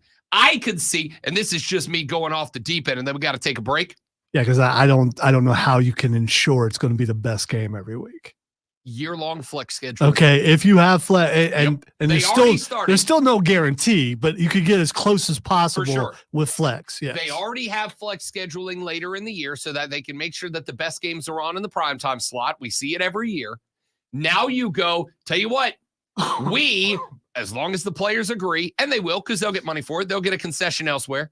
We want flex scheduling every week. So every Sunday night when the last game wraps up, the NFL on Monday will send out a press release that says we are moving Chiefs-Dolphins to Sunday Night Football. Sign up for Peacock to make sure you don't miss it. It's happening. It's coming down the pipe because the money's there because we gave it to them. Back after this on the Rob Brown Show on the Fan Upstate. Smith and James. All right, guys, quick live read, and we're coming right back. Don't go anywhere.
And they made the playoffs, exactly. Southbound I-85 past Rockland Climate Road, an accident in the left lane that's caused about a mile and a half backup. That's going to cost you about 5 minutes of drive time this morning. Now, southbound 101 also at Rockland Climate Road, looks to slow down. Accident's got a lane block there as well. The News Talk 98.9 WORD Traffic Center. I'm Chris Stadler on the fan. You imagine a team losing to DeVry University?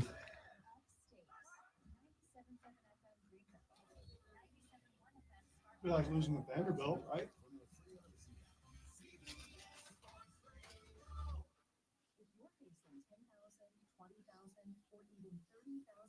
Duke's supposed to be a smart school, and they've got a decent basketball. They do. Available that can consolidate those debts into one single reduced payment you can afford if you qualify. Accredited Debt Relief is on a mission to help you become debt. I don't think DeVry exists anymore, does it? I have no idea. 100,000 qualified consumers, hardworking Americans just like you, pay off more than $3 billion in debt, earning them an A+ rating from the Better Business Bureau. Accredited Debt Relief will tailor the program to fit your specific budget and financial situation. So call Accredited Debt Relief now for your free no-obligation savings estimate and let them help you take control of your financial destiny. Call 800-873-7171. 800-873-7171. That's 800-873-7171. 800-873-7171. Program and services not available in all states. You can make the decision right now to get lasting relief from that awful joint pain for 2024. Hey, it's Charlie James. Don't go another year compromising because of that pain in your knee or shoulder. Call QC Kinetics now. QC Kinetics is the nation's leader in regenerative, non-surgical pain relief. Your body has what it needs to restore and repair that damaged joint tissue. And QC Kinetics can make it happen. No drugs, no surgery, no downtime. Yeah, I mean, we're at the point where we just replaced cable with. I counted the other day. I think I have 9 streaming services right now. One of them I got for free with my phone set up. At least 2 of them I have for one show.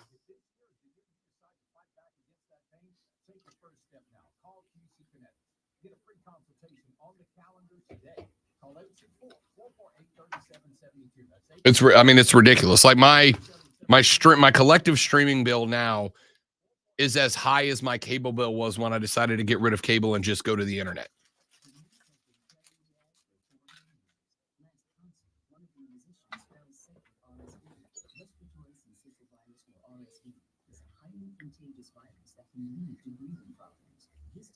She's choosing to help protect herself with Pfizer's RSV vaccine, Abrysvo. Abrysvo is a vaccine for the prevention of lower respiratory tract disease caused by respiratory syncytial virus, RSV. And Peacock's probably the cheapest of them all. Abrysvo is not for everyone. And we're running late. Protect all who receive the vaccine. Don't get a So in and out right here. allergic reaction to its ingredients. People with a weakened immune system may have a decreased response to Abrysvo. The most common side effects are tiredness, headache, and injection site and muscle pain. Ask your pharmacist or doctor about Pfizer's RSV vaccine, Abrysvo, respiratory syncytial virus vaccine. For full prescribing information, please call 1-844-989-7284 or visit abrysvo.com. Brought to you by Pfizer. There's nothing worse than coming home from a cold day to find out that your heater isn't working. When this happens, you need an HVAC company you can trust. A company like Priority Heating and Air. Their HVAC specialist will give your system a thorough checkup. And if you need a new unit, Priority Heating and Air is a proud distributor of the Coleman line of HVAC systems. To keep your family or business warm this winter, and give Priority Heating and Air a call today. Or online at HVAC.com.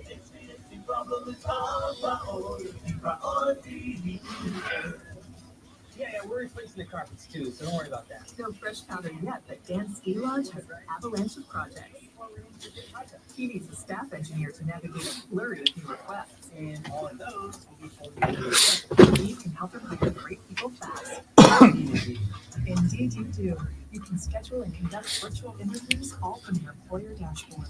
Visit Indeed.com/credit and get $75 towards your first sponsored job. Terms and conditions apply. 71307. Keyword fan. You're listening to the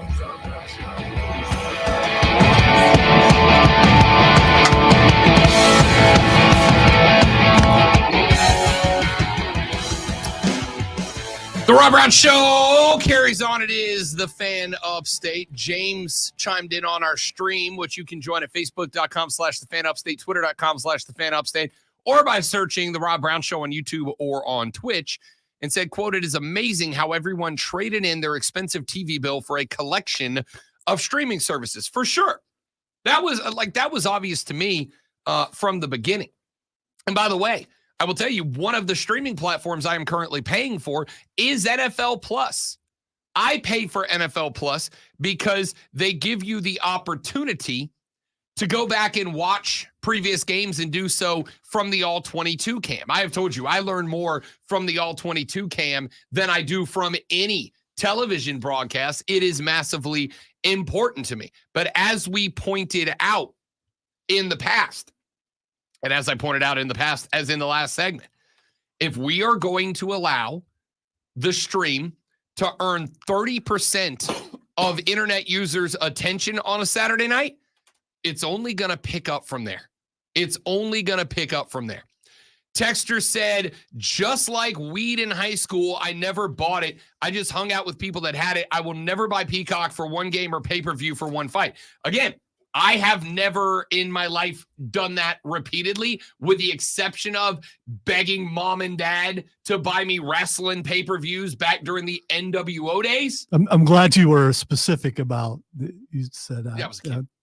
No, that's not what I mean, because Stoner was talking. Oh, yeah, no. Yeah. I like the intro line from the text. It's a good one. Yes, you're not going to do it for one game. Of course you're not going to do it for one game. You will do it if it's every Sunday night. You will do it if it's every Sunday night and it gets to the point where the NFL is flexing. Now, keep in mind, in order to flex games to Sunday night, the NFL will have to appease Fox and ESPN, who are also paying big dollars to put it on TV. But it depends on how much a streaming company is willing to come through in the clutch. So we'll see.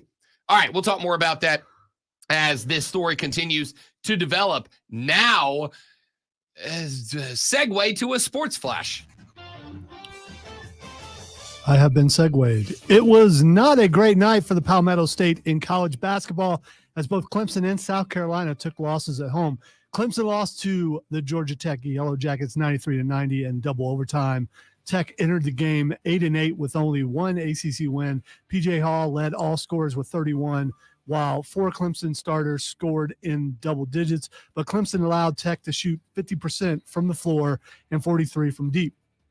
Things weren't much better in Columbia as the Georgia Bulldogs knocked off the Gamecocks 74-69. Only 2 South Carolina players scored in double figures, Michi Johnson with 19 and BJ Mack with 16. South Carolina shot less than 40% from the floor and was 6-26 from deep, but most importantly, missed 15 out of 32 free throws. Tune in tonight or this afternoon or this evening at 5:30 as the Furman Paladins take on VMI right here on the Fan Upstate.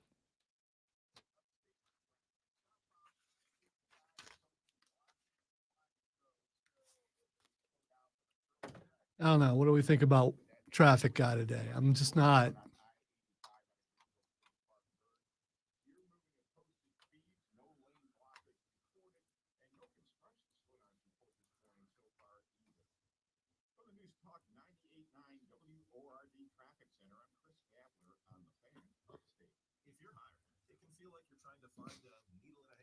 I think he's on the edge of sarcastic traffic. That's what just what I'm hearing.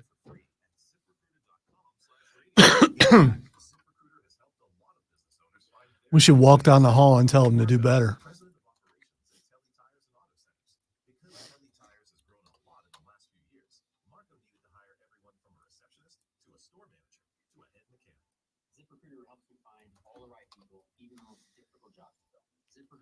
I think I'm just disappointed that we're not getting the one fill-in guy. Now it's time for traffic. I miss Meek Voice guy. The guy that sounded like he was afraid of his microphone. And right now, you can try ZipRecruiter for free. That's right, free at ZipRecruiter.com/radio. That's ZipRecruiter.com/RADIO. ZipRecruiter.com/radio. ZipRecruiter, the smartest way to hire. Let's hear from Mark Lynch, the president of Jack Lynch Appliance Center. Heavenly Father, I pray for the people of our great country. You tell us, why should we let the pressures of life bother us when we can take courage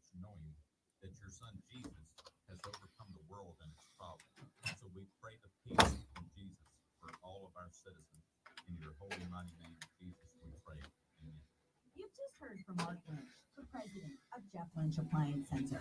Twin Peaks is the best in the game. Here, you're in the red zone for every college rivalry and divisional matchup all season long. I mean, where else are the scenic views as good as your view of the game?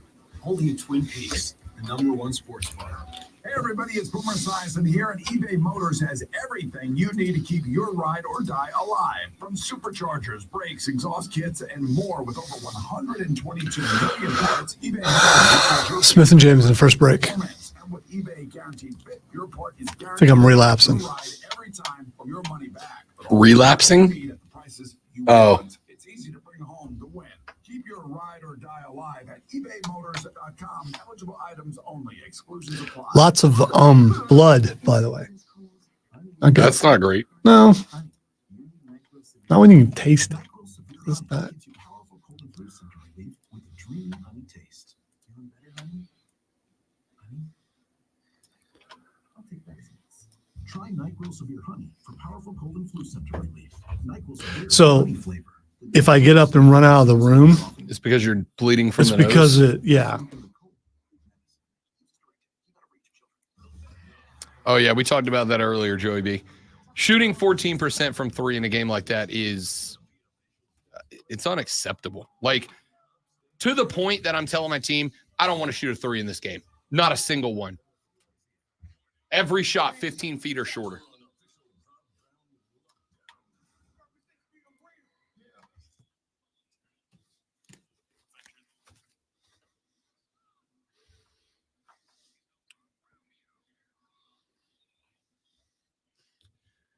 Yeah. Hour number 3 of the Rob Brown Show starts now, ladies and gentlemen. This is the Fan of State. Welcome back, my friends, to the show that eventually ends at 10 a.m., as a matter of fact, is when it ends. We are glad to have you along for the ride. I am Rob Brown, the great one Lonzo on the ones and twos today. The Brad Brownell fans are out in force this AM. Joey B steps in and hits us with 2 back-to-back comments out of the gate. Number 1, rumor is WWE's Monday Night Raw is going to Amazon. I would not be shocked. It is the most popular episodic show in America. It would not surprise me if Amazon comes off $1 billion a year to own the exclusive rights to it. Second off, it's kind of a perfect show for that, right? It's kind of a perfect show for that. The second comment he said was, and I quote, in all caps, fire Brownell on the stream. Rob, you still feel okay about Clemson basketball, or can we just go ahead and fire Brownell? Last night was just maddening. You know what? I remember last year hearing this. You know what? I remember the year before that hearing this. You know what? I remember the year before that hearing this. Clemson is okay with mid at basketball. If they weren't, he would have been gone a long time ago. I think it's frustrating. We talked about, in fact, I was listening last night to BetMGM tonight for a few minutes. I was listening to PJ Glasser and Trista Crick, who I both work for BetQL. Love them both. They're both good hosts, good people.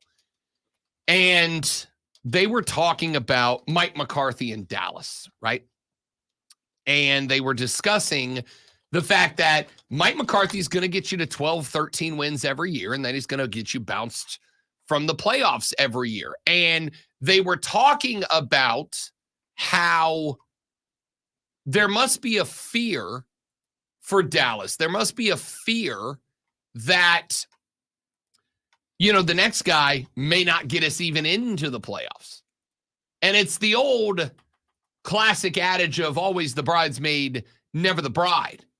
How many times do you have to get real close before you get tired of being real close? At what point does the risk of it could definitely be worse, but it also might be better, outweigh the reward of constantly being in the picture, but always kind of in the background?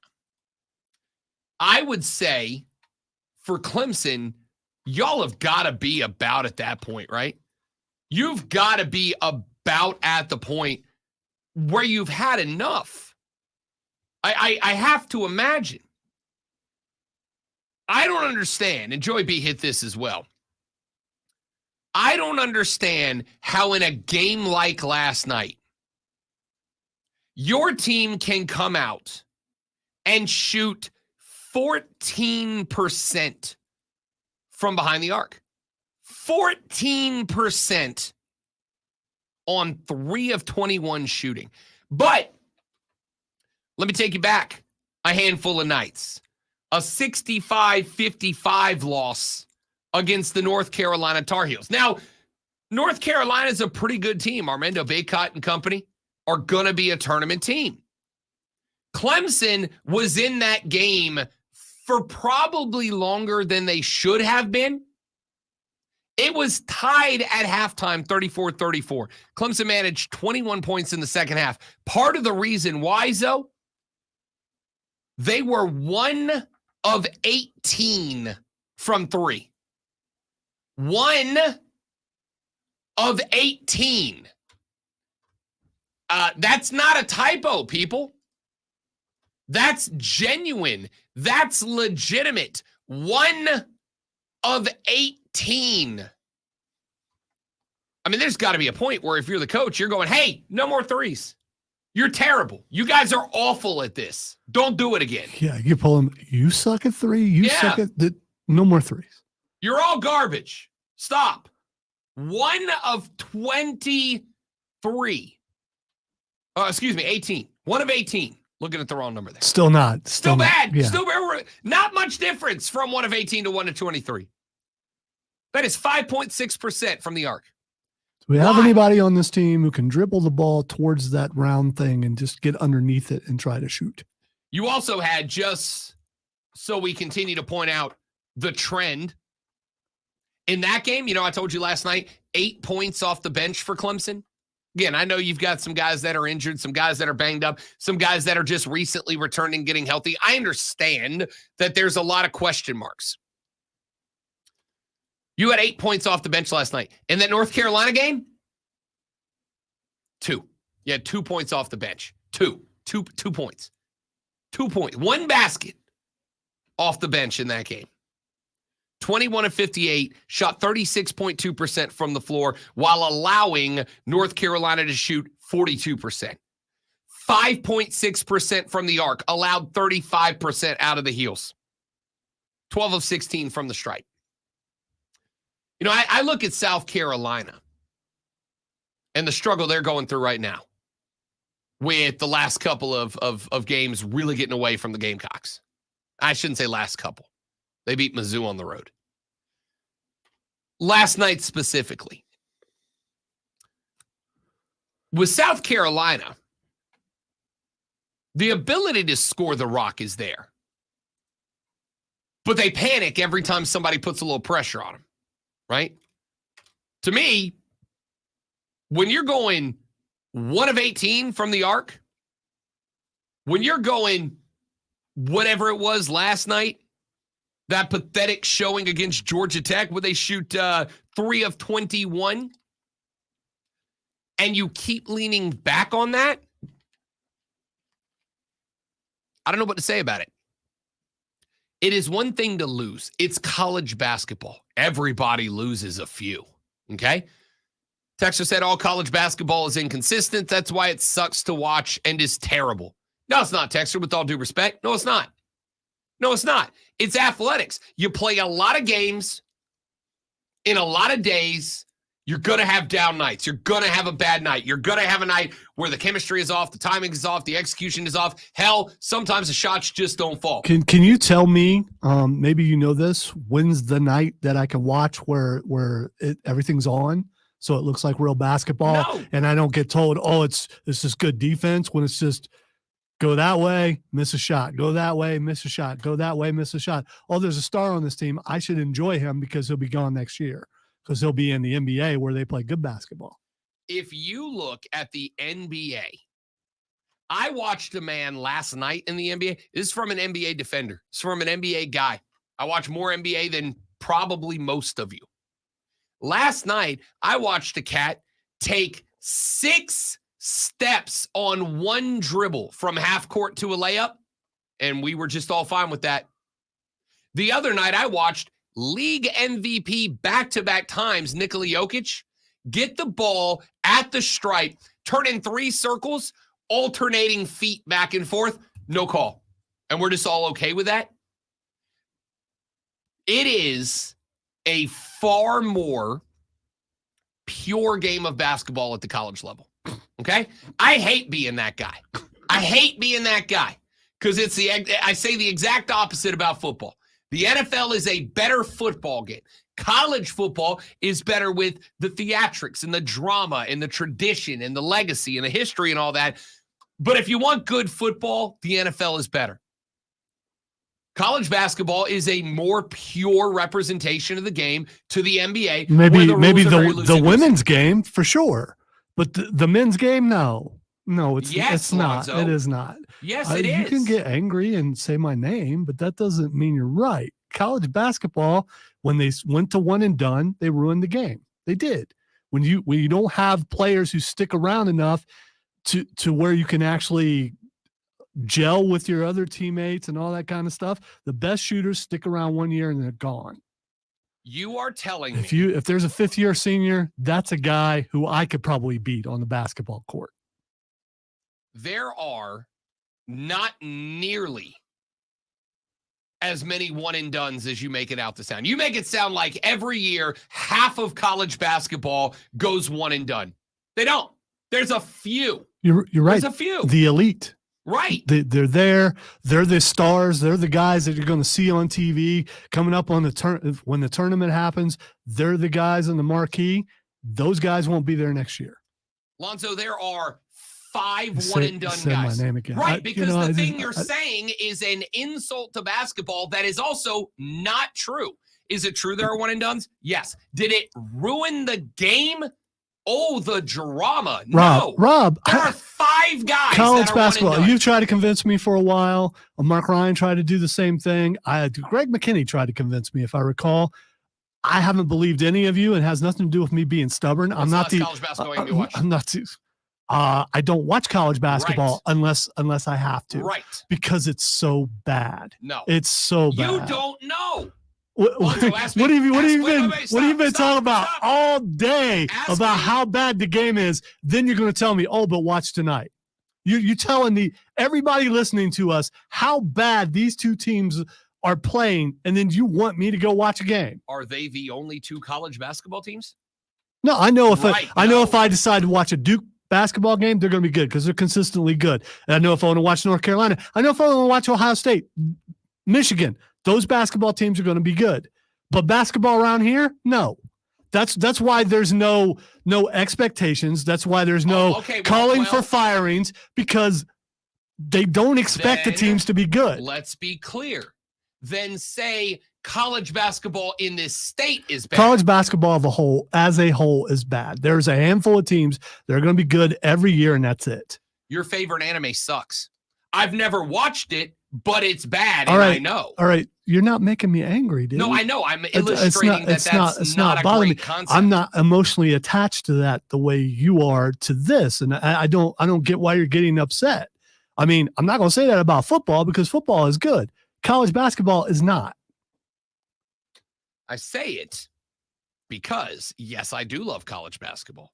I say it also because we are now at a point where we transition to college basketball. I say it impartially because, one, I say it impartially because we are now at a point where and this is going to upset some people, I might even get in trouble.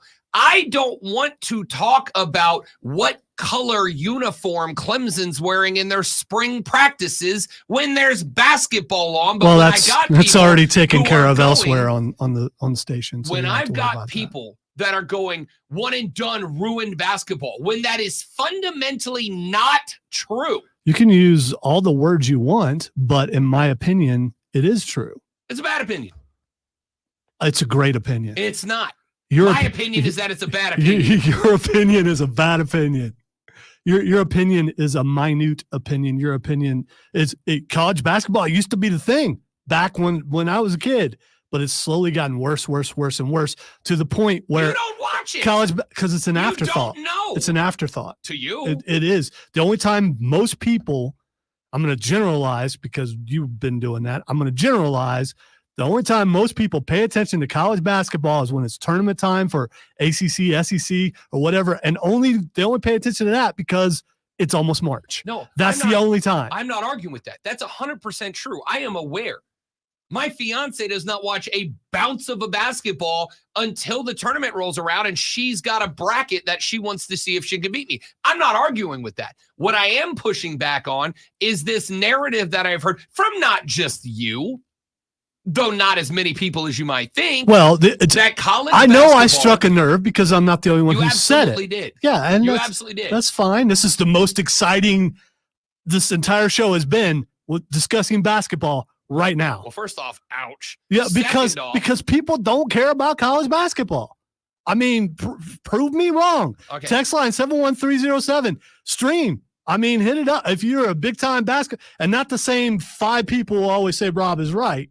All those other people that we don't see, who we know are listening, I want to hear from them. It is something that I dearly love, and I acknowledge that a solid chunk of the reason I am as passionate about this discussion is because I'm passionate about the sport. If you want to clown on college ball, that's fine. I understand that there's 197,000 basketball teams. I'm not asking you to stay up late to watch Grand Canyon University take on DeVry. What I'm saying is, if you can watch UConn this year, North Carolina this year, Kansas this year, Tennessee this year, and not be entertained by it, I don't think you like basketball. I think you like cool dunks, because that's the NBA. That's not true. That's dunks aren't cool anymore. Dunks are so cool. We have a dunk contest. Yeah, but when's the last time that was good? Nobody has a layup contest. The 3-point contest is more exciting than the dunk contest every No, year. it's not. Yes. No, it's not. Absolutely. No, it's not. Stop it. So, all that being said, college basketball is amazing, even if the teams around here refuse to stop stepping on their own you-know-whats in heated contest, which they both did last night, all right? College basketball around here right now is questionable for sure, because Brad Brownell, who, as Joey B said in the stream, is a good guy, but not a winner.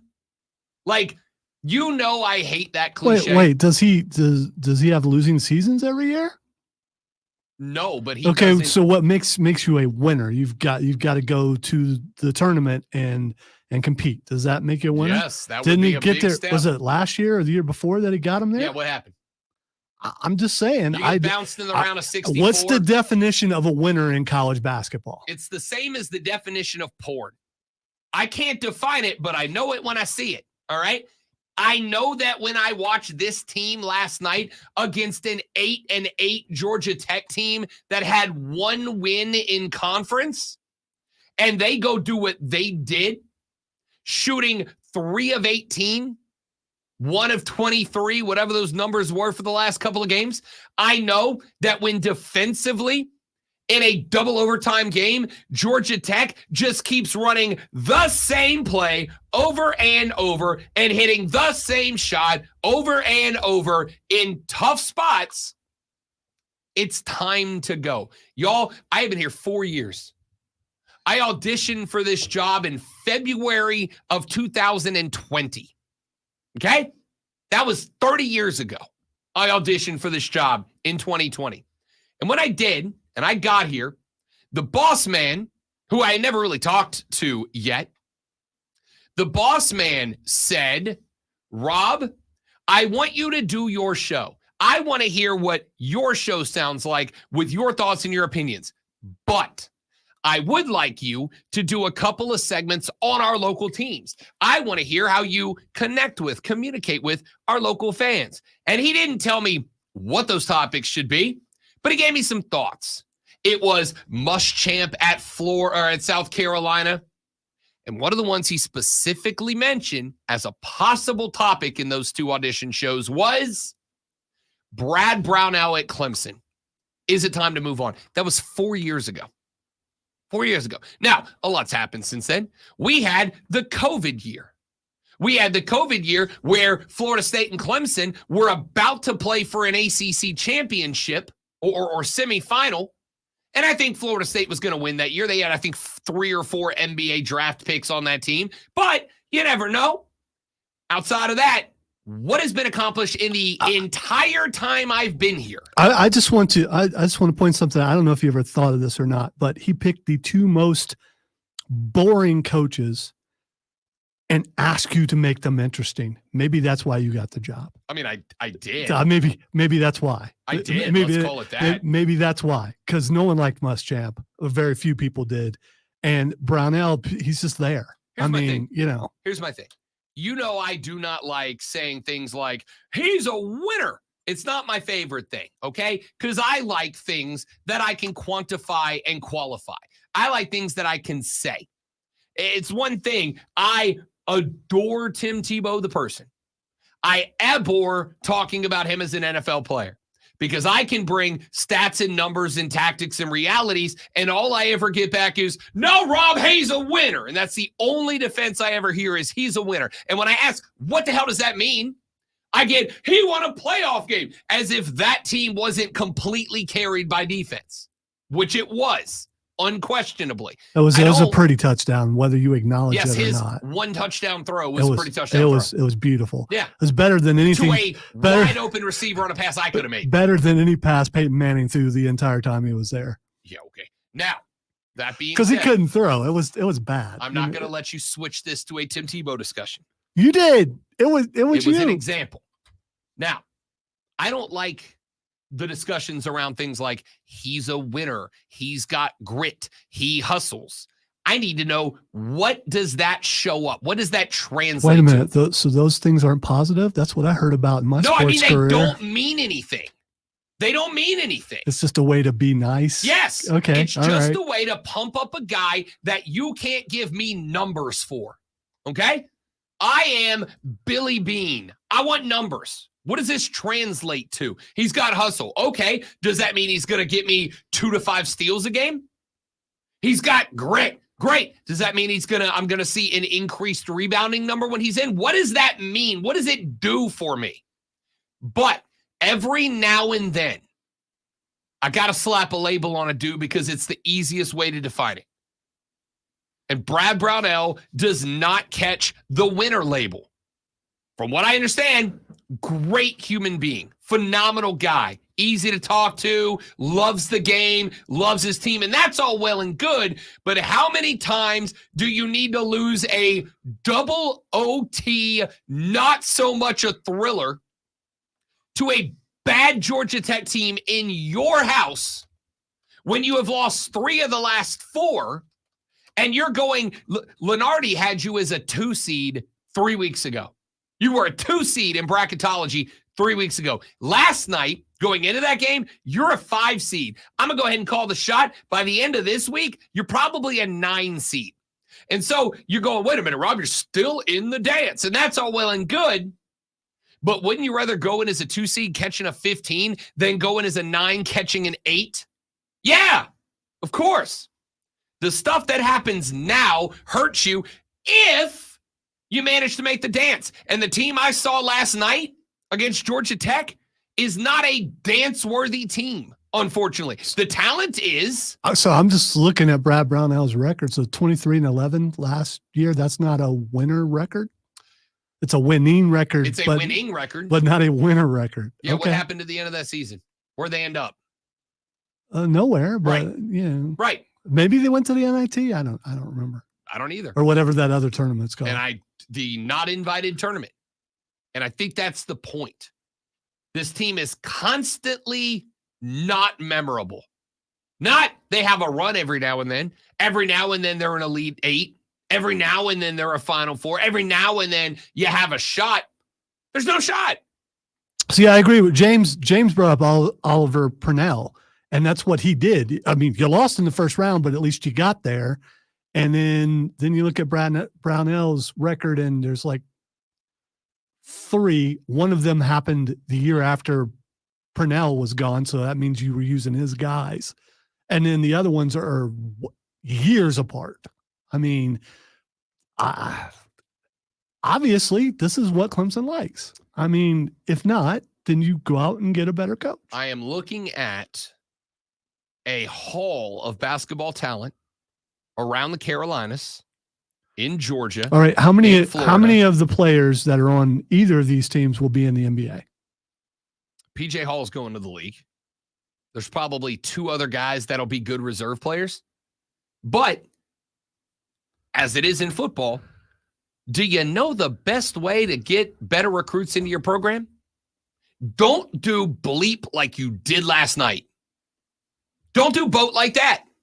Because if you do boat like you did last night, and I'm a 5-star or a 4-star in the area looking to go play ball, and I get a call from North Carolina, I get a call from Wake, Duke, and they're interested, why the hell is Clemson? The G.G. Jackson recruitment at Columbia was a coup. Why'd they get him? Because they were pointed in the right direction. Are there any more G.G. Jacksons in line right now for these 2 schools? Nope. Because they keep doing what they did last night. Back after this on the Rob Brown Show in the Fan Upstate. Smith and James. All right, guys, one more live read, then we're coming right back. Stay right there.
right, y'all. Thanks for hanging out. We are back.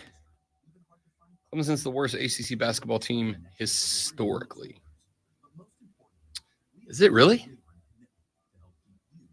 Florida State was trash for a very long time. Then Leonard Hamilton got there. They got pretty good for a while, and now they stink again.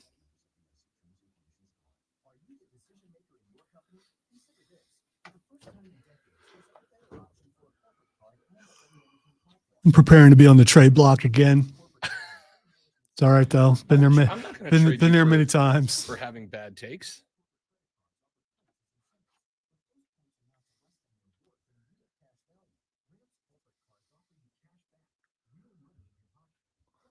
Either that or I may just have an aneurysm in it, and then it won't matter.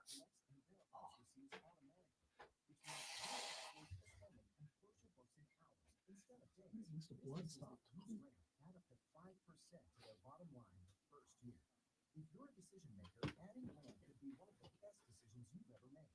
And now get $250 when you join Land. Just go to ramp.com/free. Ramp.com/free. RAMP.com/free. It's go time. Hurry into Bojangles for 2 scratch-made sizzling soft biscuits for just $4. One bite, you'll want breakfast for dinner. You can be served savory soft biscuits all day, but this 2-for-4 deal won't last forever.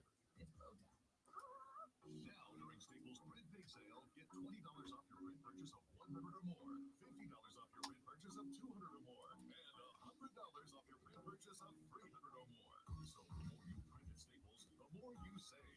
To demonstrate, print at Staples, you save. But if you print at Staples, you save. See how that works? Staples Print Big Sale. Print more, save more. I don't believe half the stuff I see on the internet, but there's a video popped up on my feed. His professor banned laptops. So it's a dude in there with a typewriter. It's like, yeah, I don't believe it, but it's funny if it's true.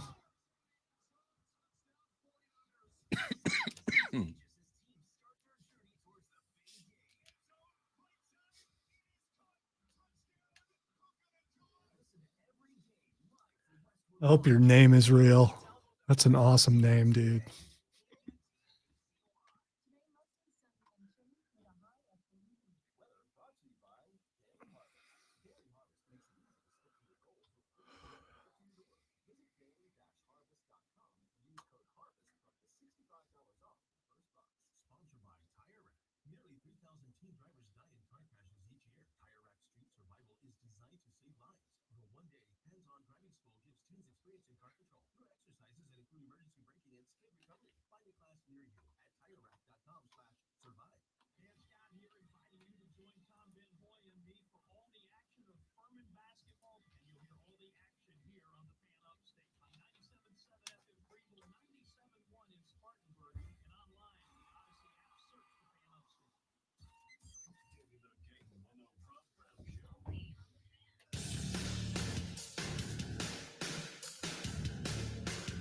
The Rob Brown Show rolls on. It is the Fan Upstate.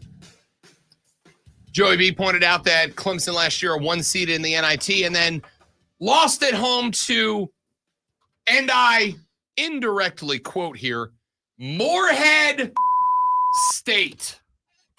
Basketball powerhouse, from what I understand. I mean, they're not the worst program, but there was no reason you lose at home to that team. That is Brownelling. Is what that is. All right, we'll get away from college basketball here for just a little while because I can't take Lonzo's bad takes on it anymore. Texture said, basketball now sucks. It's nothing but the and one tour. You're watching the NBA then. You're not watching college ball. It is definitely not that at the college level, I promise. Texture said, I never text in, but Rob is almost right. College basketball is overwhelmingly good when you have D2 schools that can beat the best D1 schools at any given time. Brandon texts the show, said, I have to say basketball isn't as good as it used to be. I used to watch all the time, and now I haven't watched a game all year. Like I said, watch Carolina, watch Tennessee. Watch if you like old school basketball. Watch all right. You need to be a little more specific. You mean North Carolina? Come on and raise up because you been destroying South Carolina for the last couple hours. So I know you don't mean watch If you want to them, be right? frustrated, watch that team because you can see how good they are. Like you can see that they are a surprisingly talented team with just zero mental fortitude. Just zero mental fortitude. When it gets heated, they leave the kitchen every time. It's infuriating because I could see them being good. I could see them being a tournament team, but they break down. Nate Oates and Bama took full advantage of that. Just broke them mentally, and they haven't been the same since. Let's see. Texter says Lonzo is right. Texter said NBA basketball sucks. College basketball, much better. The one and done stuff sucks, but college basketball is so much better than the crappy NBA. If you like halftime scores of 20-19, I mean, that's good for you if that's what you're into. It's just not me. Yeah, I need it to be 74-74. No, that's excessive. But, somewhere in the 40s would be fine because that means you're going to get at least a 70-point game more than likely. But if it's 19-15, I mean, that's okay if I'm watching a high school basketball game or a middle school game, but not college. It should get better as the levels go. And I think high school is probably better than college. You get to college and it drops off. It's just, I don't understand why it is, but it is. Texter says, all college basketball is inconsistent. That's why it sucks to watch and is terrible. Dramatic, but okay, I get it.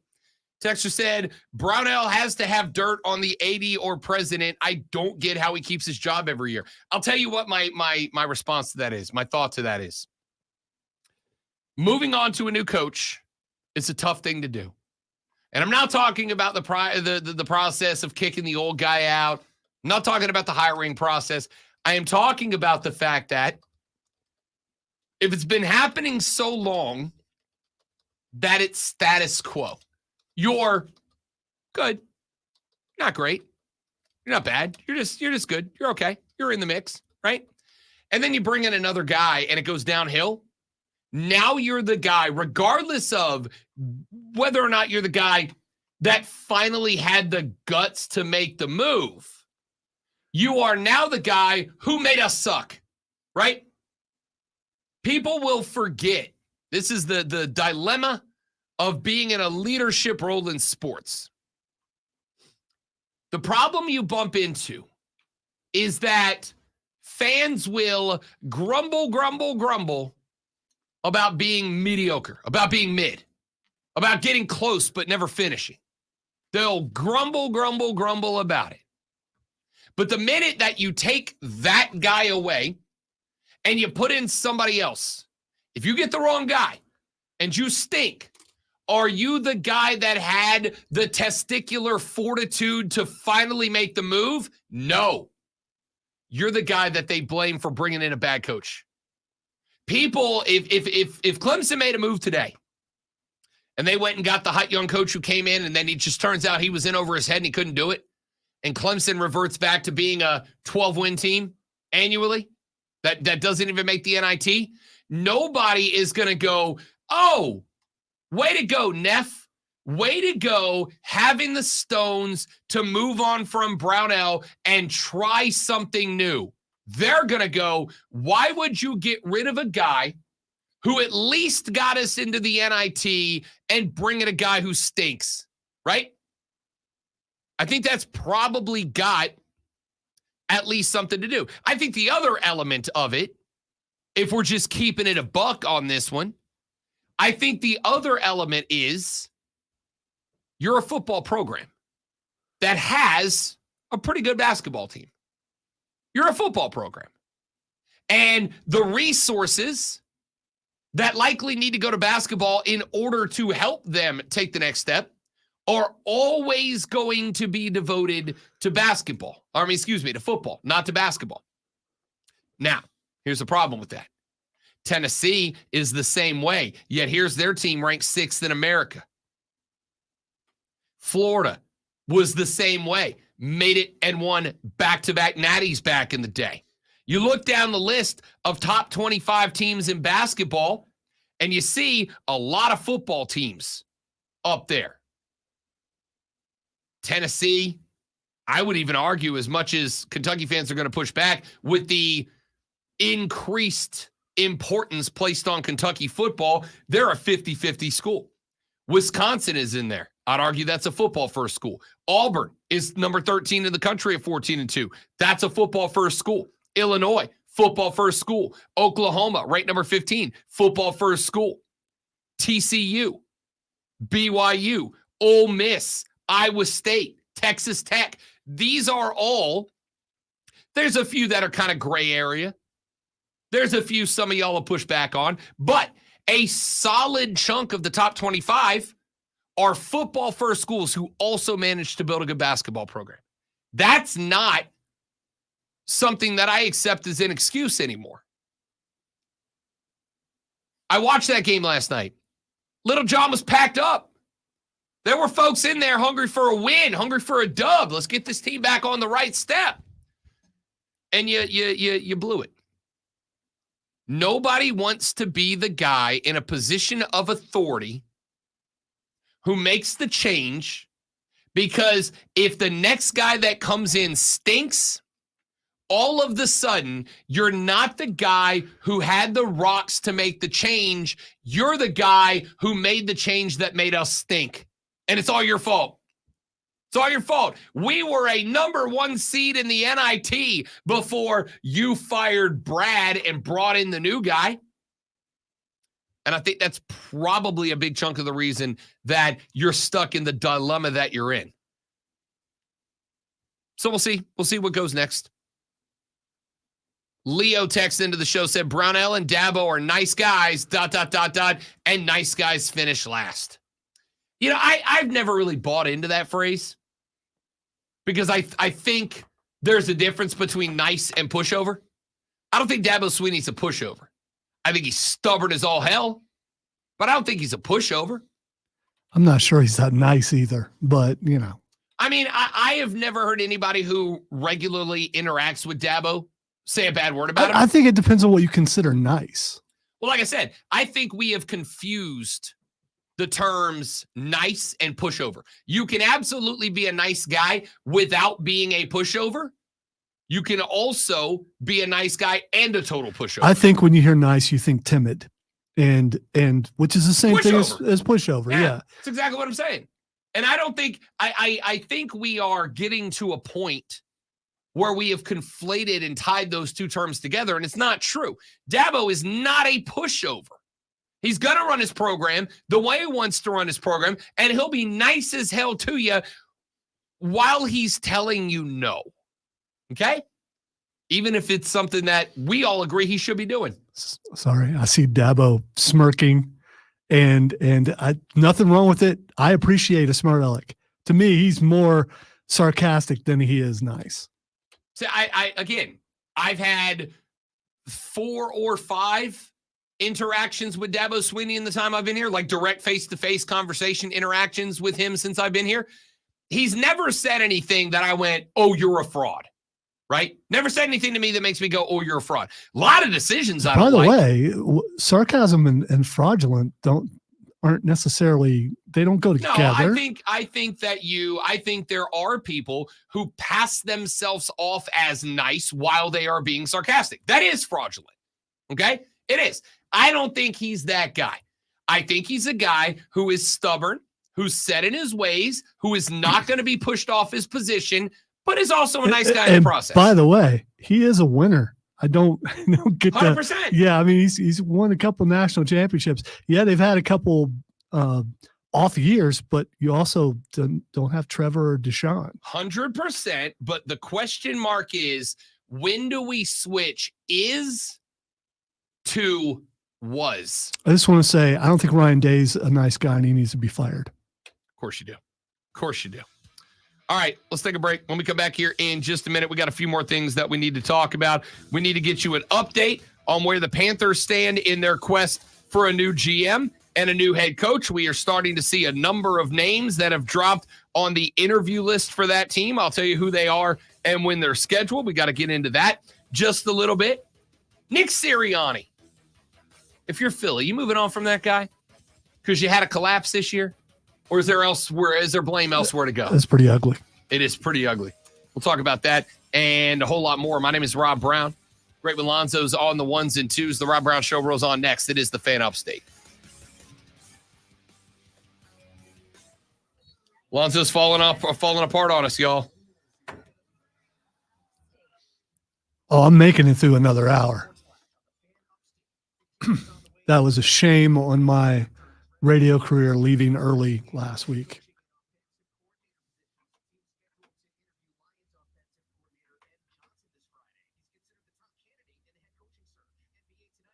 Not saying I'm not going home and taking medication and laying down, but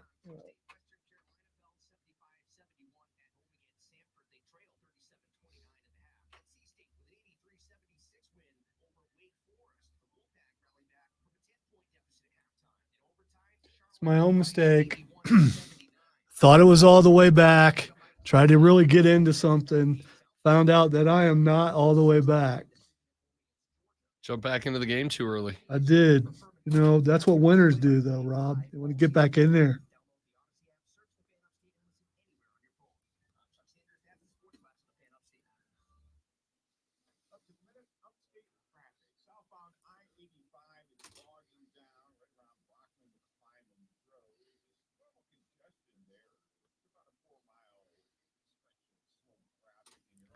I don't know, Keegan. I'm seeing everyone who's interviewing all over the place. I don't think it's just Atlanta.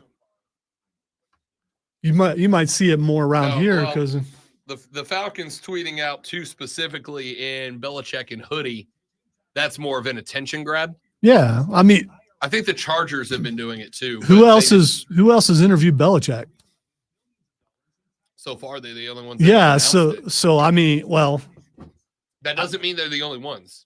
I don't know. I think if you're interviewing Belichick, you're announcing it, unless you're a team who has a coach you haven't gotten rid of yet. I think it's a GM preference. I'm sure there's a lot of GMs that would very much prefer that their business is not made public or kept as private as possible. This is 2024, man. I don't want to hear all that. Bring us your dirt.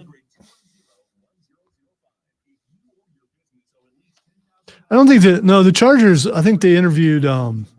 They interviewed Harbaugh. I don't think they interviewed Belichick.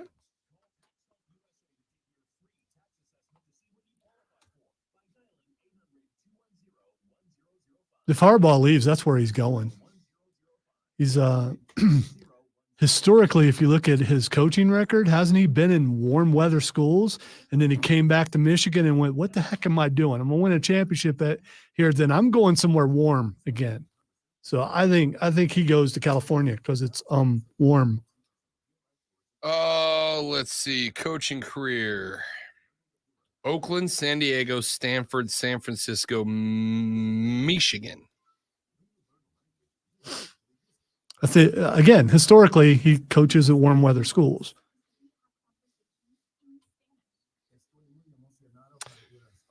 I was complaining yesterday about the cold, and I got asked the question, what's the paycheck for you look like to take a job in Chicago or Kansas City or somewhere where it's like bleep you cold a lot of the year? See, I think they should pick some out of the way place, not big time. Fargo. City. There you go.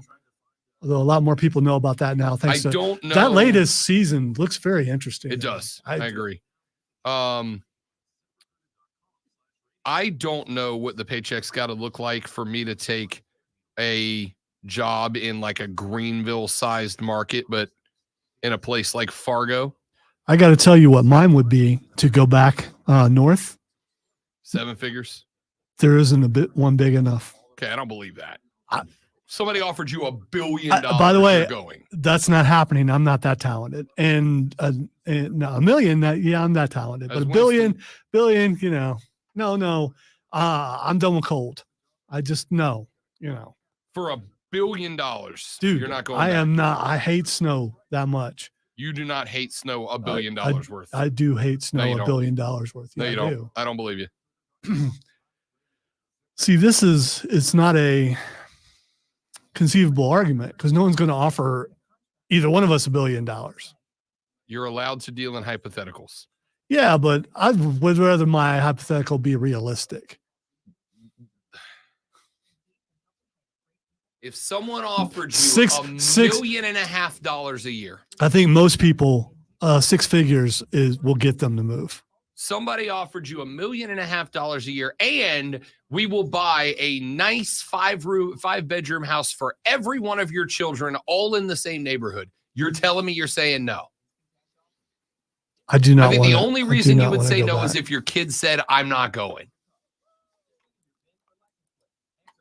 Again, this is a unrealistical for sure. Hypothetical, unrealistical. You know what I'm going to do today? I'm going to not take a nap. Yeah, Try to go to bed at a reasonable time. I tried that yesterday. And then I'm going to get caught up in another round of college basketball and not do that, and then just be extra tired tomorrow. I don't know how you can watch it and not fall asleep. So, I mean, that's a sign of a true fan. Once I'm in a game, I'm in a game. Okay. All right.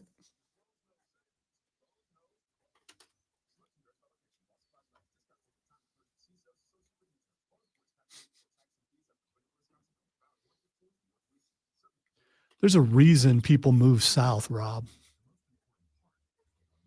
It's not for $1.5 million. Well, it's because of the weather. And as you get older, there are certain things that matter a little more to you, like being warm. Closer to death, everything's cold. Trust me.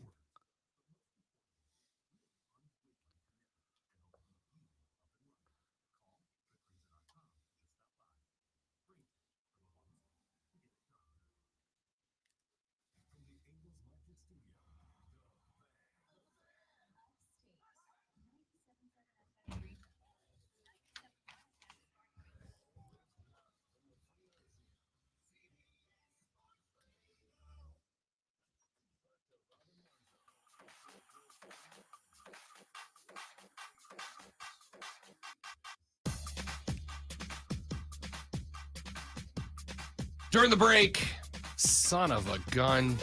Yes. 1-1.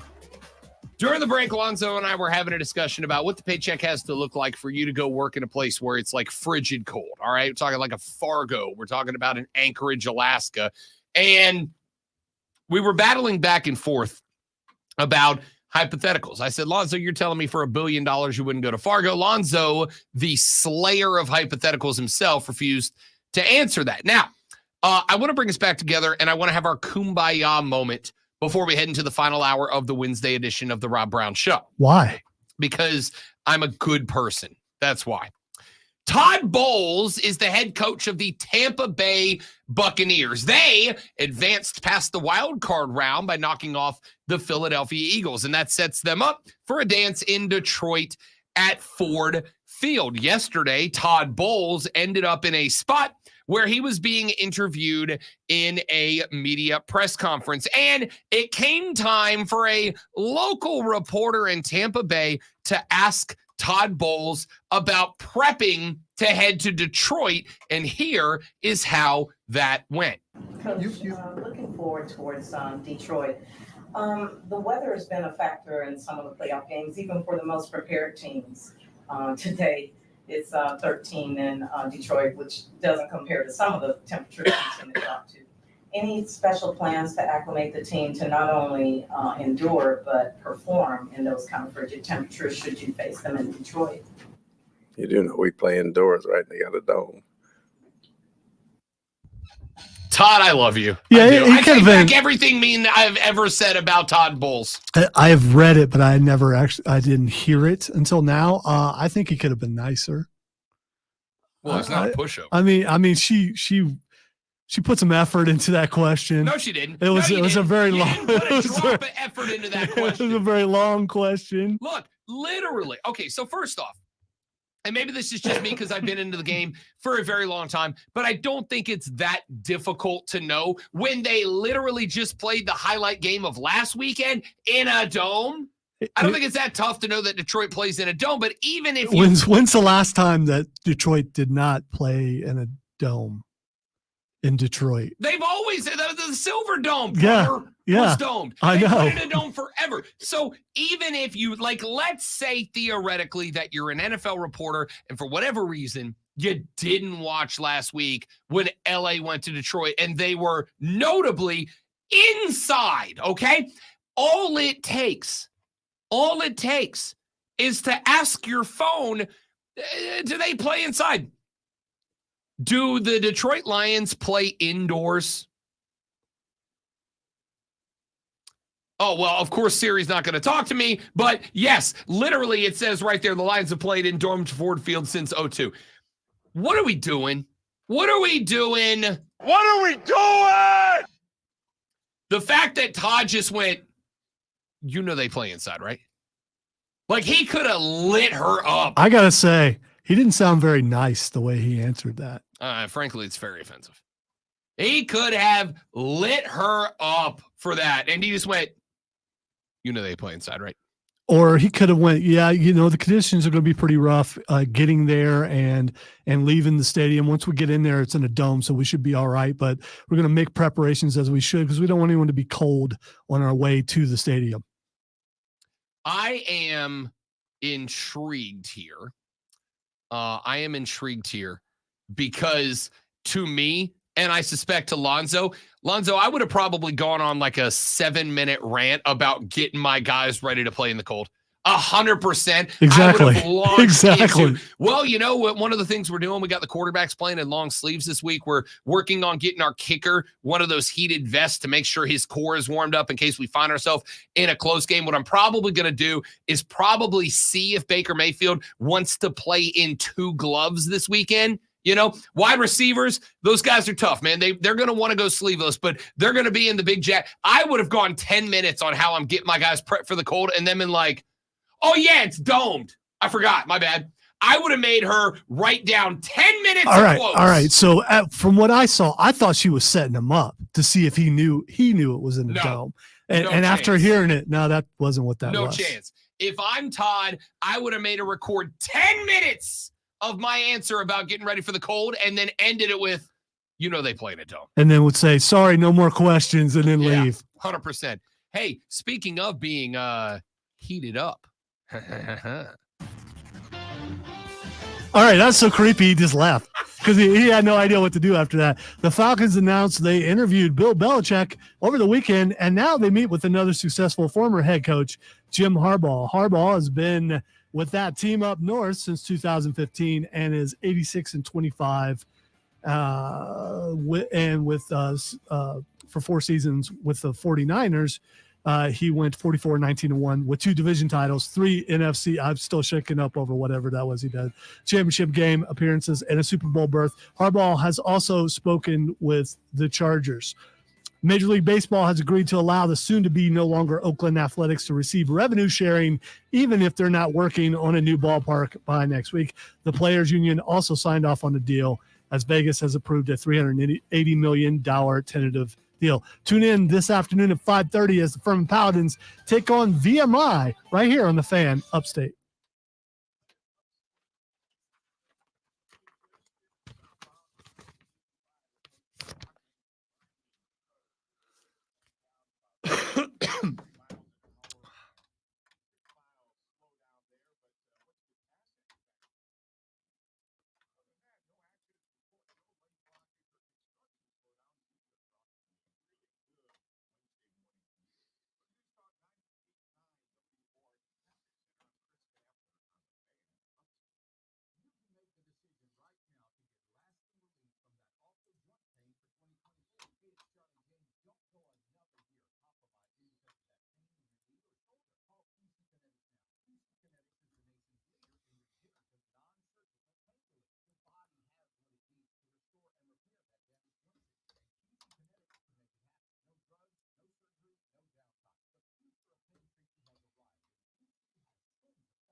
The Silverdome, brother.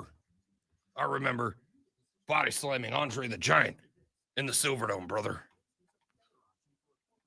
I was in the building when he did that. Nuh-uh. Not the body slam. What with that being WrestleMania, what, 3? I don't know. Was it? No, it might have been 3.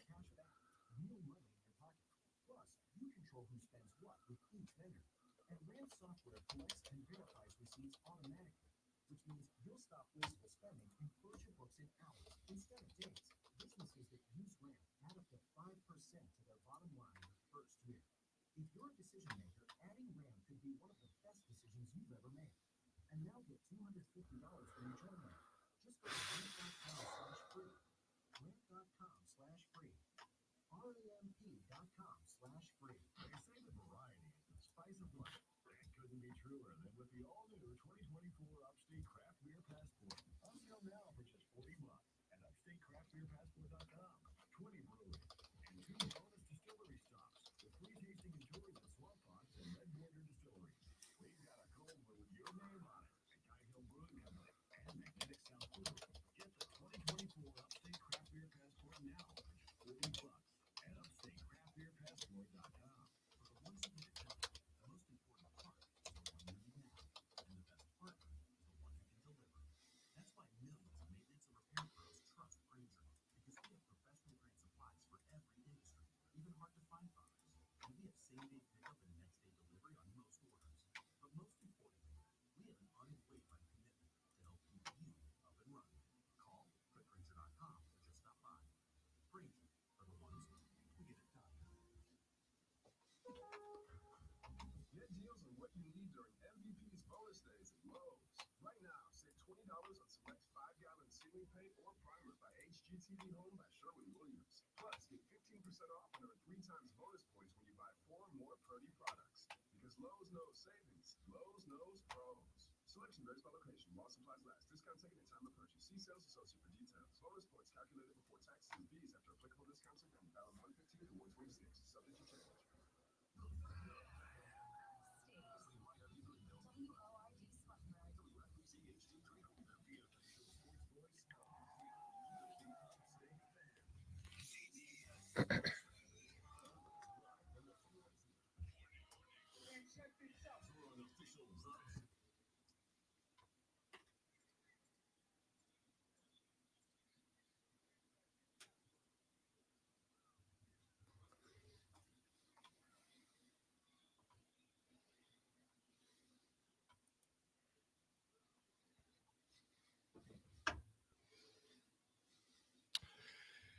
And away we go, my friends. It is the Rob Brown Show right here on the Fan Upstate. Welcome back, ladies and gentlemen.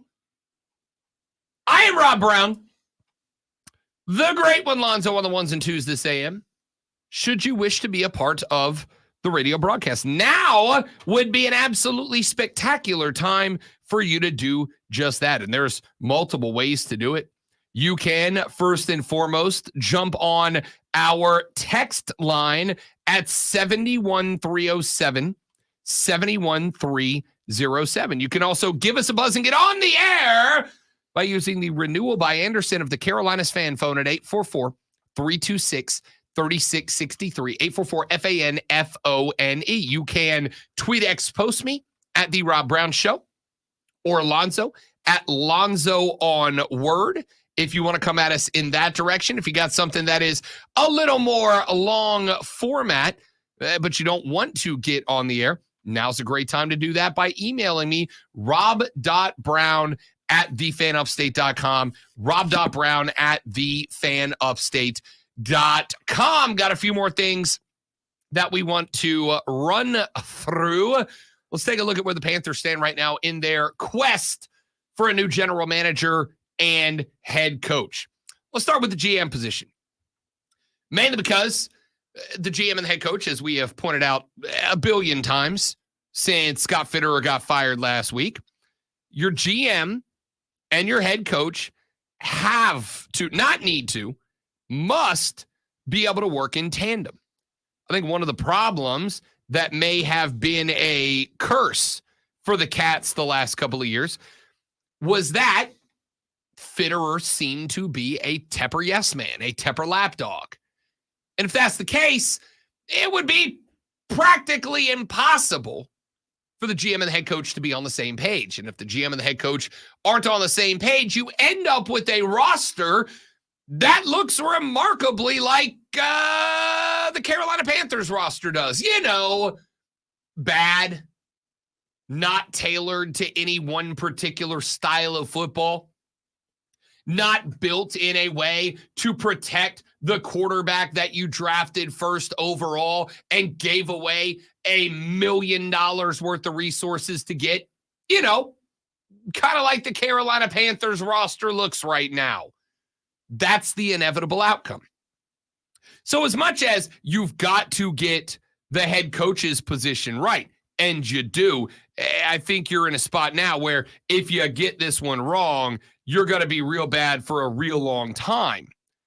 But on top of getting the head coach right, I absolutely think you're in a spot where you have to get the GM spot right, and you got to get them right in tandem. On one hand, you're in a good spot for Carolina. This is the first time in a long time that you are going to be hiring a GM and a head coach at the same time. That's a big opportunity. It's a big opportunity to go through interviews to try to find a combination that meshes. It's also a problem because much like betting on South Carolina and Clemson to both win on the money line in a two-leg parlay, no reason to bring that up specifically. All it takes is to get one of the two wrong, and you're not going to get much better. Here's who we know the Carolina Panthers have at least requested an interview with so far. We know they've requested an interview. It is apparently set for Monday with Ravens Vice President of Football Administration, Nick Mateo, Chiefs Vice President of Football Operations, Brant Tillis, Eagles Assistant General Manager, Alec Hallaby, Raiders Interim General Manager, Champ Kelly, Panthers Assistant General Manager, Dan Morgan, Panthers VP of Football Administration, Samir Suleiman, Giants Assistant General Manager, Brandon Brown, Saints Assistant General Manager, Kai Harley, Colts Assistant General Manager, Ed Dodds, and Bucks Assistant General Manager, Mike Greenberg. Those are the names we have so far. Now, you'll notice right in the middle of that list is a very interesting name. And that interesting name to me is Dan Morgan. That is a former Panther. That is a guy who has been with this program for a very long time. There is good and there is bad about that. Dan Morgan is a guy that has been a Panthers lifer, and I suspect would like to stay a Panthers lifer. So Dan Morgan is a guy that you know is going to care about that gig, is going to push at that gig. That being said, Dan Morgan has been a part of the front office for Carolina for like a while now. Dan Morgan has been a guy that was involved in the creation of the roster as it stands today. And as it stands today, it's not real good, Bob. Not real good. So, with that being said, I'm kind of iffy on that being the guy. I think it absolutely could end up being the guy. I absolutely think Dan Morgan would be a guy that Panthers fans would not have to question, all right, is this guy in? Is he committed?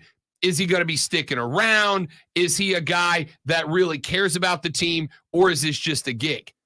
I think Dan Morgan is a dude who's going to care about the gig. But you've also got to ask the question here, how much impact did Dan Morgan have on the creation of the roster as it stands right now? How much impact, how much did Dan Morgan have to do with the way that the roster is created at this moment in time? And if the answer is that Dan Morgan had a lot to do with it, I'm a little bit less interested. Now, as far as the rest of these names, there's a couple I'm quite frankly, very interested in. Nick Mateo with the Baltimore Ravens. The Ravens have been real close for like a while now. He has had as I understand it, very good relationship with John Harbaugh, the head coach of the Baltimore Ravens. He's a dude that clearly knows how to handle relationship building with a head coach. That's good news. I would also argue that the Ravens roster is pretty well put together. There's a couple of weak spots on it, but there's a couple of weak spots on every NFL team. That's one I'm intrigued by. This guy is chief of roster building for Baltimore. It's a pretty good roster. They have drafted exceptionally well. One of the things that I am looking at out of my GM is, can I trust the guy on draft day? There is a video going around right now of the Rams draft in the War Room last year. It's got Sean McVay in there, and Sean McVay is sitting with Rams general manager Les Snead. And Les Snead looks at Sean McVay as they're about to enter the 5th round. And he says to McVay, we're about to nail this pick. We're about to nail this pick. Do you know who they picked in the 5th round? Puka Nacua. Wow, he was right. Yeah. I would say that Les Snead was pretty much dead on. They pretty much nailed that pick. Puka Nacua has entered the discussion for NFL Rookie of the Year. I still think it's going to end up going to C.J. Stroud. Why wouldn't it? My man's alive in the 2nd round of the playoffs as a rookie QB. And as we all know, playing QB is a first-class ticket to the front of the awards lines. Okay? But Puka Nacua is right there in that discussion. Not only does he have a great relationship with Sean McVay, but he's drafted well. That is something that right now might even need to be the number one emphasis of the Carolina Panthers. What's your draft record look like? Are you a guy that we can trust in the 4th, 5th, 6th rounds to find us a Puka Nacua, a Marcus Colston, a Tom Brady, any of the small army of players who were drafted late and went on to have excellent careers? Why? Because that's pretty much all the Panthers have to work with for the next couple of years. If you can't find some studs in the late rounds of the draft, there's not a ton of growth outside of free agency that the Panthers can go through. And as I have talked about, one of the problems that you have created by A, being bad, and B, shipping out every superstar of the last couple of years from Charlotte, you've made yourself a healthily unappealing free agency destination. And that, combined with the fact that you are really capital poor when it comes to draft picks, is going to make growth real difficult for whoever the next guy is. So I got to know the guy that is going to be working the phones in the war room on draft day is a dude that has a history of working the phones well on draft day, on knowing the guys in the draft, on getting the right picks. Because without that, you are, as the kids say, SOL, dude. You don't think that they still have a couple pieces that they can move to get some more draft capital? I mean, you do. I mean, the team's already pretty bad. There's a couple of guys on defense you can move and probably get some stuff back for them. Sure. But again, if you're going to completely rebuild, I'm just saying. There's a couple of aspects of this conversation.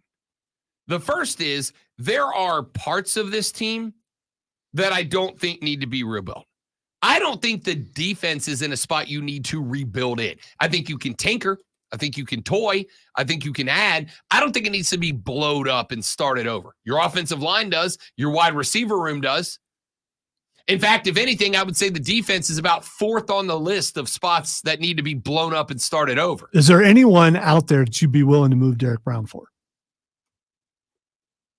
Is there anyone out there? I mean, yeah, if I can trade Derek Brown and get a number one, like a genuine bona fide superstar wide receiver, he's gone. Okay. Absolutely. But again, who's at the controls when you make a trade like that? Your GM. So if that is the priority, But is he? I mean, theoretically, Okay. I mean, I hope so. Supposed to be. I hope so. So we're counting on Tepper to see the error of his ways so far in his ownership of the Panthers, to do the right thing, bring in the right guy who's going to say, no, boss, that's a bad idea. I think we should go this direction. As I have said a number of times, if David Tepper does not see the error of his ways and change his mentality, none of this matters. You're going to be bad forever. Okay? Like, part of the reason I didn't get excited that Carolina fired Scott Fitterer because I was happy to see Scott Fitterer lose his job. I got excited that Carolina fired Scott Fitterer solely because if he indeed was a yes man for David Tepper, then it is at least in the most optimistic light. It is at least an indicator that David Tepper has begun to move in that direction, right? If you're clearing out the yes men, I can at least have some level of optimism that you are clearing out the yes men so that you can bring in somebody who, isn't a yes man. And if that is what is happening here, then maybe you got a chance. To me, the big question is going to be what GM comes in and what's the legacy of that GM. Lonzo, how would you say the Chiefs have drafted the last 5-6 years? They've done all right. Chiefs Vice President of Football Operations, Brant Tillis, has an interview set for Monday. That's a guy that's got a lot of power in the war room on draft day. That's a good move. Eagles assistant GM Alec Hallaby. The Eagles have drafted okay. I'm not as interested. Raiders interim GM Champ Kelly, another team, drafted okay. I'm not as interested. Saints assistant GM Kai Harley. There's one benefit there. He's worked under Mickey Loomis.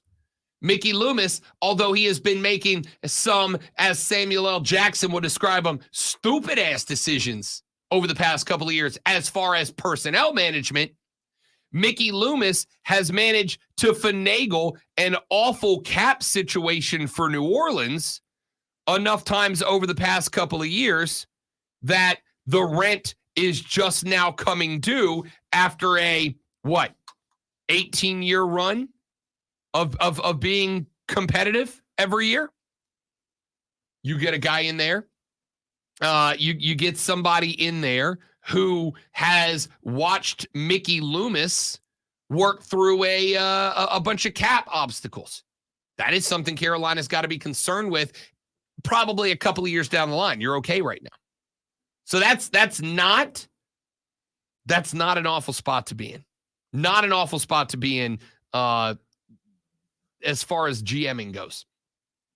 As far as head coaching interviews, we talked very briefly about these back at the start of the 7 o'clock hour for the Water Cooler Cheat Sheet. Every day at 7 o'clock, we give you the top 3 sports stories you need to know before you go chat sports with the coworkers on your first break. Here's who we know either has interviewed or has an interview scheduled as of right now. We know that Dolphins offensive coordinator Frank Smith has virtually interviewed. We know that the Cats spoke to their own defensive coordinator, Ejiro Evero. We know that special teams coordinator Chris Tabor and interim head coach Chris Tabor virtually interviewed. Ravens offensive coordinator Todd Monken. Ravens defensive coordinator Mike McDonald. Cowboys defensive coordinator Dan Quinn. Bengals offensive coordinator Brian Callahan. Lions offensive coordinator Ben Johnson. Rams defensive coordinator Raheem Morris. Eagles offensive coordinator Brian Johnson. Texans OC Bobby Slowick. And Buccaneers offensive coordinator Dave Canellis have all either interviewed or have one scheduled so far. Now, let's be clear. I think a couple of these guys aren't so much interviewing because they actually, will take the job or are even threats to do it. There are a couple of reasons that head coach interviews. Number one, You don't want to burn any bridges, right? If an owner calls you and says, hey, bud, I'd like to fly you to Charlotte to do an interview about potentially taking our job, you take the interview. Because even if you know you're going to say no, you want that door to be open just in case. And you also get experience at the interview Bingo. process. Yeah. Was going that direction. I mean, it's like that in any job. I mean, if there's a promotion around here, whether you think you're going to get it or not, if you have a shot at it, I mean, get an interview. You take the interview because, number one, you don't want to burn a bridge. Number two, they might shock you. I had one time interviewed for a job with a bank. I didn't think I was going to take it. I really just needed the interview practice. And then when they offered me the job, they offered me way more money than I thought I was going to get doing it. I had to take the job. Number three, practice, especially if you're a first-time guy. Bobby Slovic, the offensive coordinator for the Texans, has jumped out because of his work with CJ this year, has jumped out as one of the top names as head coaching candidates. He's a first-year guy. Why not go ahead and get the practice, right?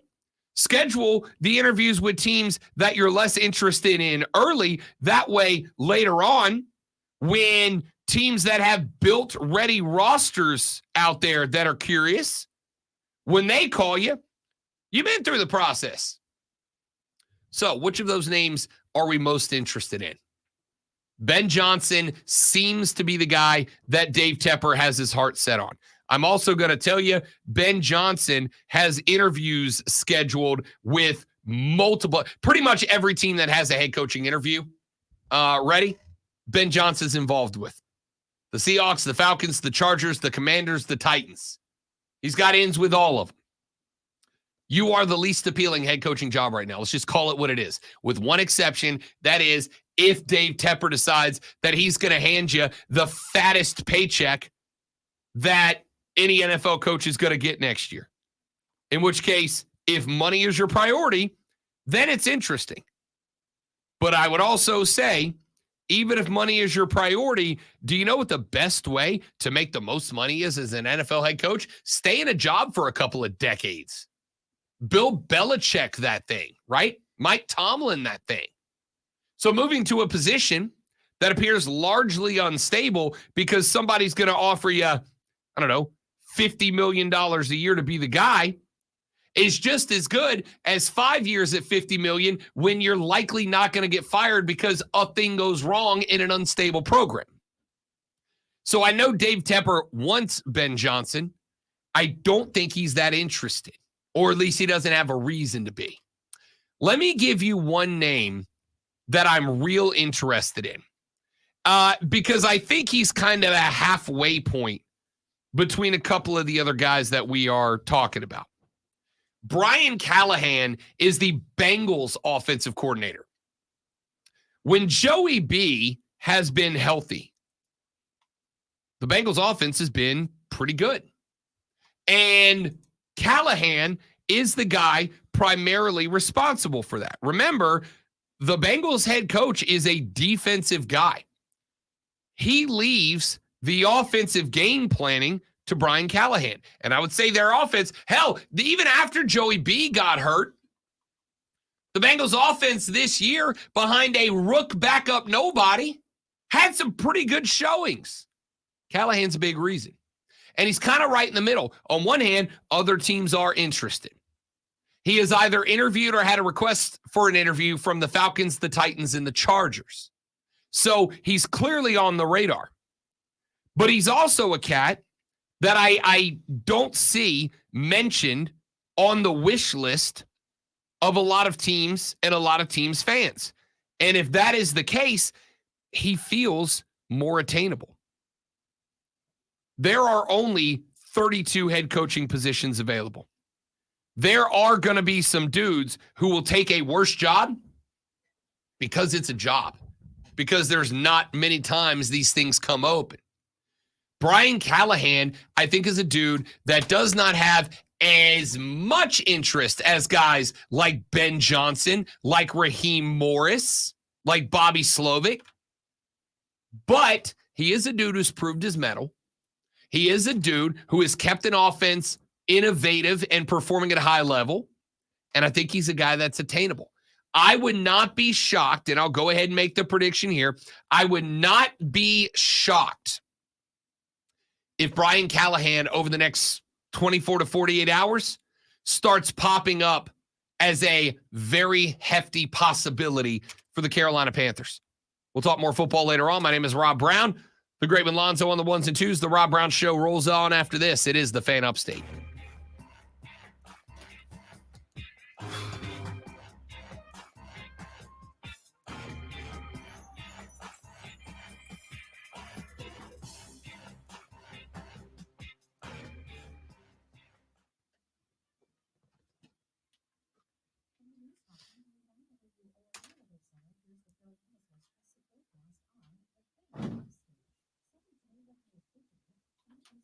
All right, guys, step away for just a second. I'll be right back.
We follow trends. I would hate to have to describe.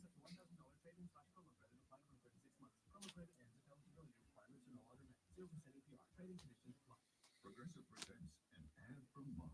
Hello? Oh, bundle your home and auto insurance with Progressive and get protection round the clock. Does this generation even understand what round the clock means? But don't go, I'm just saying, because don't come to me when they ask for to do this over, because the kids won't get it. Get round the clock protection when you bundle and save with Progressive. It's easier than getting your mom to make this radio ad. Progressive Casualty Insurance Company affiliates and insurers not available in all states or situations. If you're hired, it can feel like you're trying to find a needle in a haystack.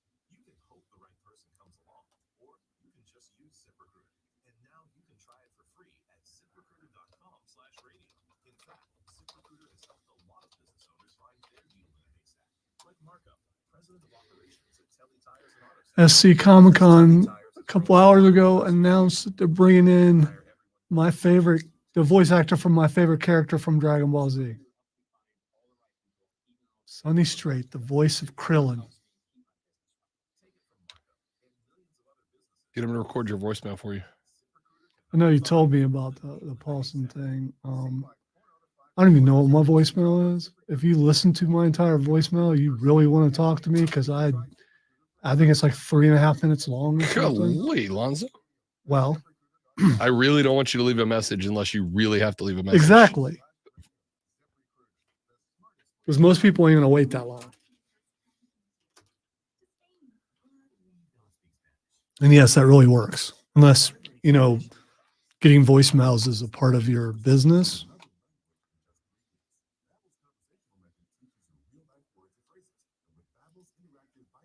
Most people want to get a hold of me. They usually just text me. Usually. Exactly, James.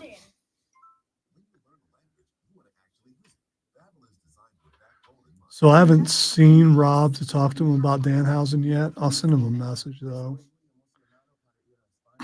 It's not until April, so we got time.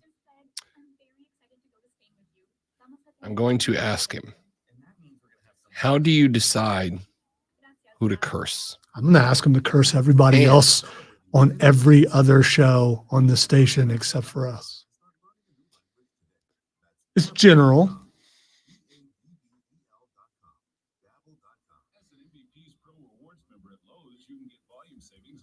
I'm curious if his curses work via StreamYard. Or do you have to be in person to actually for the curse to work?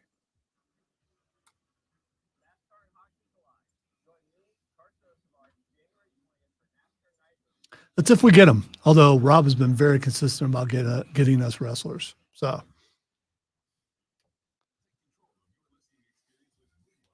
And I believe the wrestlers don't come away from our interviews going, man, I don't want to do that again. So.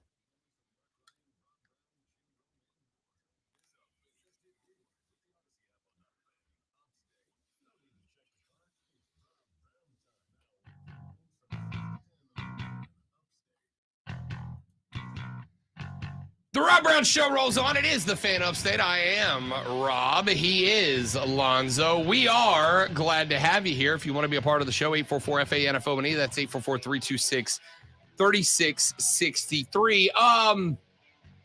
Got a few more things to get into. Speaking of coaching vacancies, Jim Harbaugh has a bunch going on right now. We understand he has interviewed with the LA Chargers. Now we found out that he has interviewed with the Atlanta Falcons as well. Spent some time He's with on the tour. It's the Harbaugh tour. It is. Yet here's the fun part. While all of this is going on, while all of this is happening, Jim Harbaugh is also negotiating with the University of Michigan. And he's asked a couple of things in particular, according to reports.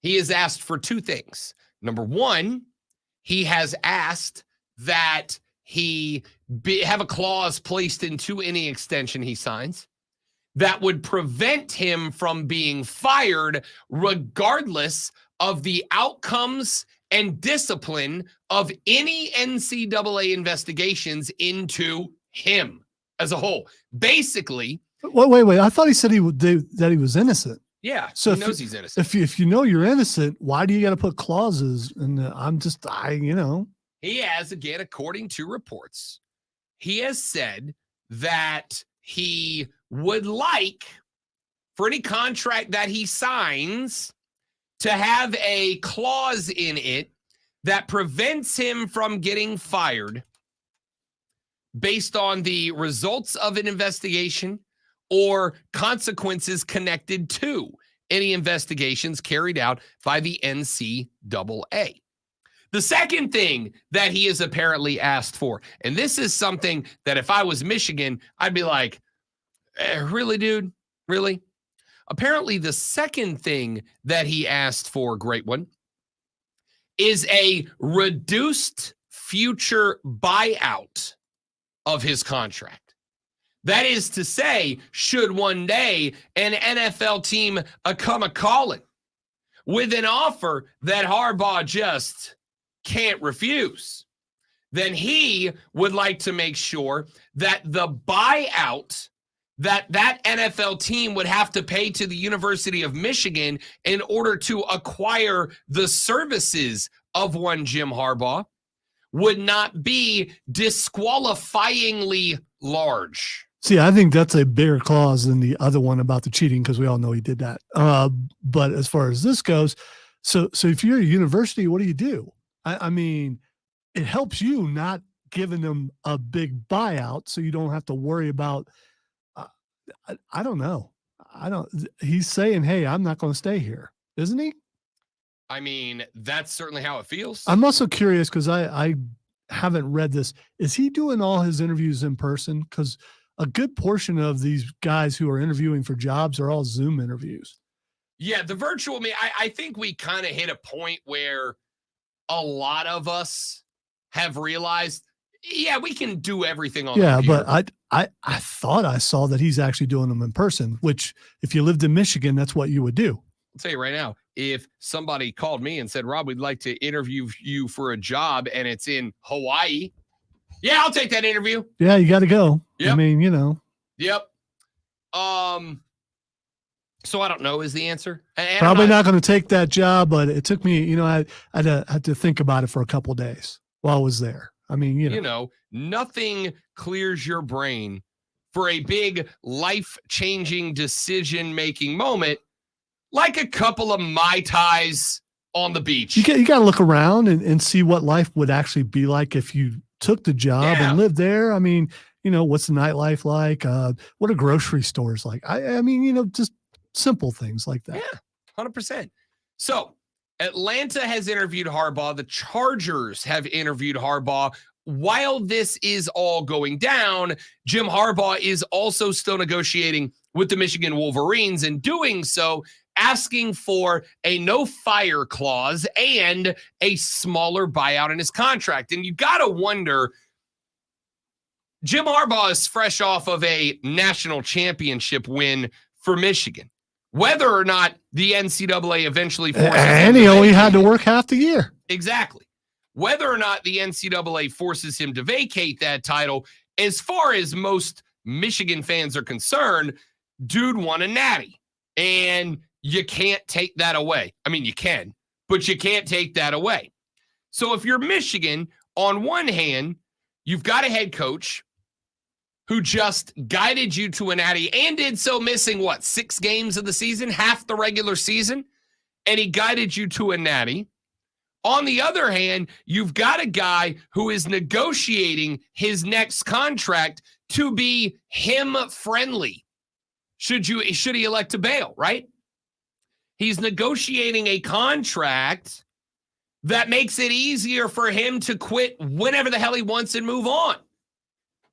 And do so in a way that you can't punish him even if he puts you in a crap spot. What happens if you're Michigan and you bring this guy back?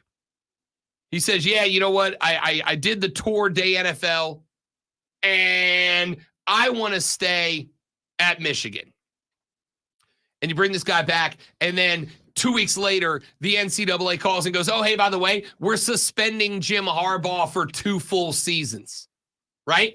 But now you can't fire him for that because you agreed to the extension with that in the contract, and you know full and daggum well that now that he's suspended for 2 years, even though he's getting paid, now he's got a real reason to go to the league. And if Atlanta calls and says, we want to hire that guy, they've only got to pay you 1/10 of his contract. Something else to factor in, I'm sure Michigan did their own investigation into what he did. We know they did. So they know what he did. Knowing that, they're still going to give him an extension. I mean, So that's it's saying that winning is more important than the fact that you cheated to get those wins. If he did, allegedly. I know that. We know that. Michigan knows that, because keep in mind that when the Big Ten was done with its investigation, Michigan went to sue the Big Ten for the sanctions that the conference was going to drop on the Wolverines. And when it went to the pre-conference trial and the Big Ten brought out the evidence that they had gathered against the Michigan Wolverines, all of the sudden, Big Blue's lawsuit became Big Through, and they were like, no, we're good. No, we're good. Which means whatever the Big Ten showed them that day, they were like, oh, got us. We're done. We're out. Yep, we accept. Jim, set it down, bud. Enjoy the couch the next 3 weeks. And if the Big Ten's got it, there's no chance in the world that the NCAA doesn't have the same stuff. So if the NCAA says, you know what, we think the 3-game suspension in a natty year is not enough. We're going to sit him down for an entire season. And then he goes, never mind. Never mind. Good run. Had fun. I'm out. Hey, Chargers, I'm available. Now, all of a sudden, not only do you lose your head coach, not of your own volition, but on top of losing your head coach, not on your own volition, if this contract extension gets signed this way, the Chargers only got to pay you a fraction of his contract. And if they only pay you a fraction of the contract, you have not only lost a championship caliber head coach, but you're not even really getting solid restitution for it. See, there's this other factor, I think. When Jim wasn't there, there's this guy who coached the team. And I don't know how much he actually coached doing what Jim told him to do, but they did pretty well with Jim not there. You're not wrong, but also keep in mind, during those got a lot of suspensions, publicity, cried, did all of the things that put him right out there in the public. And he could absolutely, if he was actually doing the coaching, we don't know, be the coach in waiting. Well, keep in mind, Jim was not banned from practices. Jim was still getting the team ready for the games. It was not any of the assistant coach. I mean, yes, they were calling the shots on game day, but the scheming and the tactics and the game plan and all that, that was still Jim Harbaugh at Scheming. practice. Scheming, such a good word. Yeah, in this case it is. That was all still Jim Harbaugh. And if that was still Jim Harbaugh, moving on from that guy for a guy who didn't plan but did execute is a big risk. I don't know, man. This whole Harbaugh story is getting more compelling by the day. Let's take a break. We'll come back here in just a minute from right now and wrap this bad boy up. It's Rob, it's Lonzo, it's you, it's the Rob Brown Show. It is the Fan Upstate.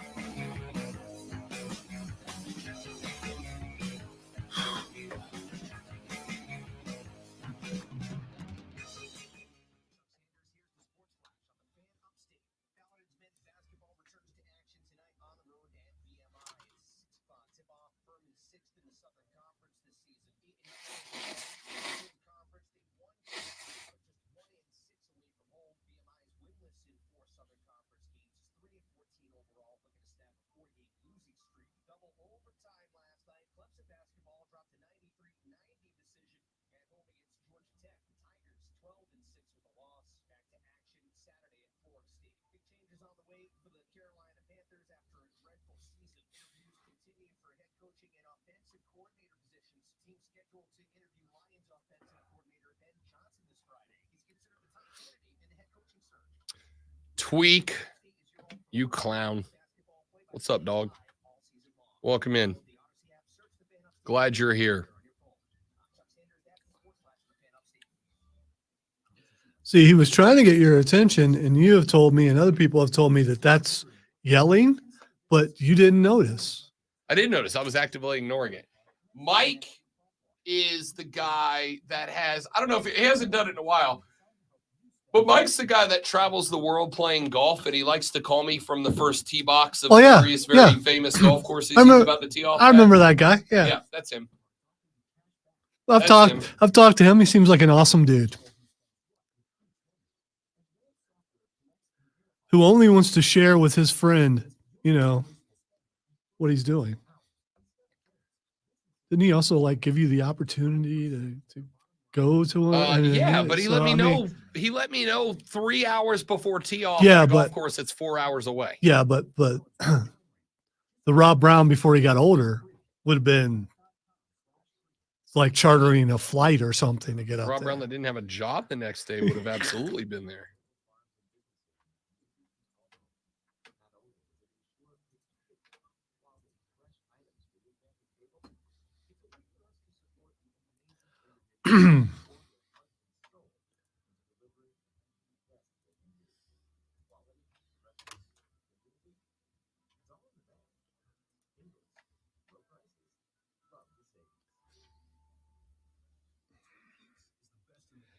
I feel feverish. Oh, Lord. I got the vapors. Got the vapors. Got the vapors.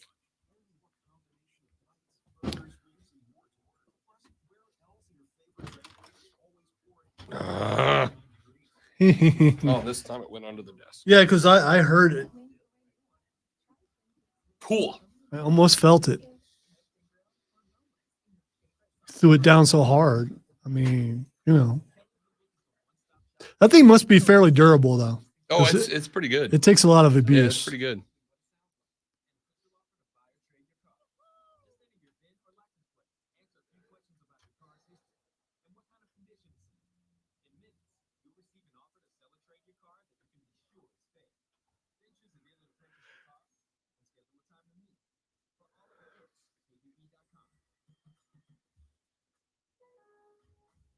Don't miss out on limited time appliance deals during the closeout event at Lowe's.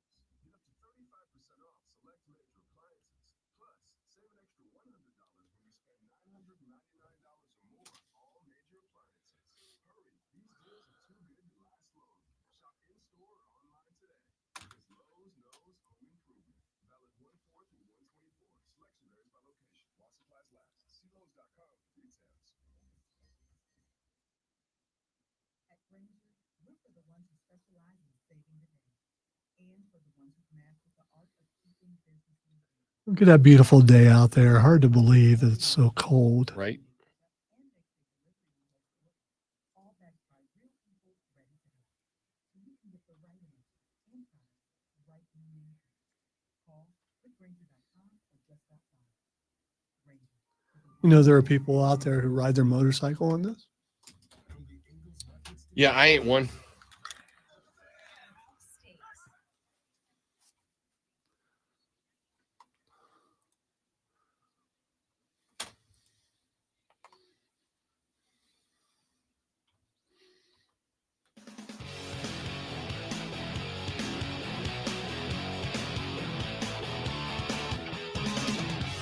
The Rob Brown Show carries on. The final 14 minutes are in your ear holes right now. Rob Brown and the great one, Lonzo, with you.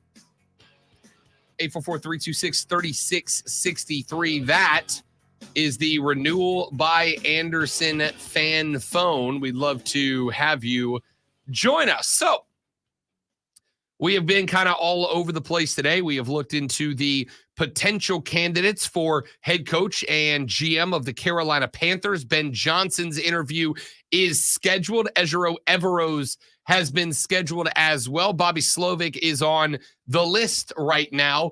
I'd be frankly happy with any of those three or Jim Harbaugh. We will find out. We also talked Carolina basketball and Clemson basketball as both of them were upset at home yesterday.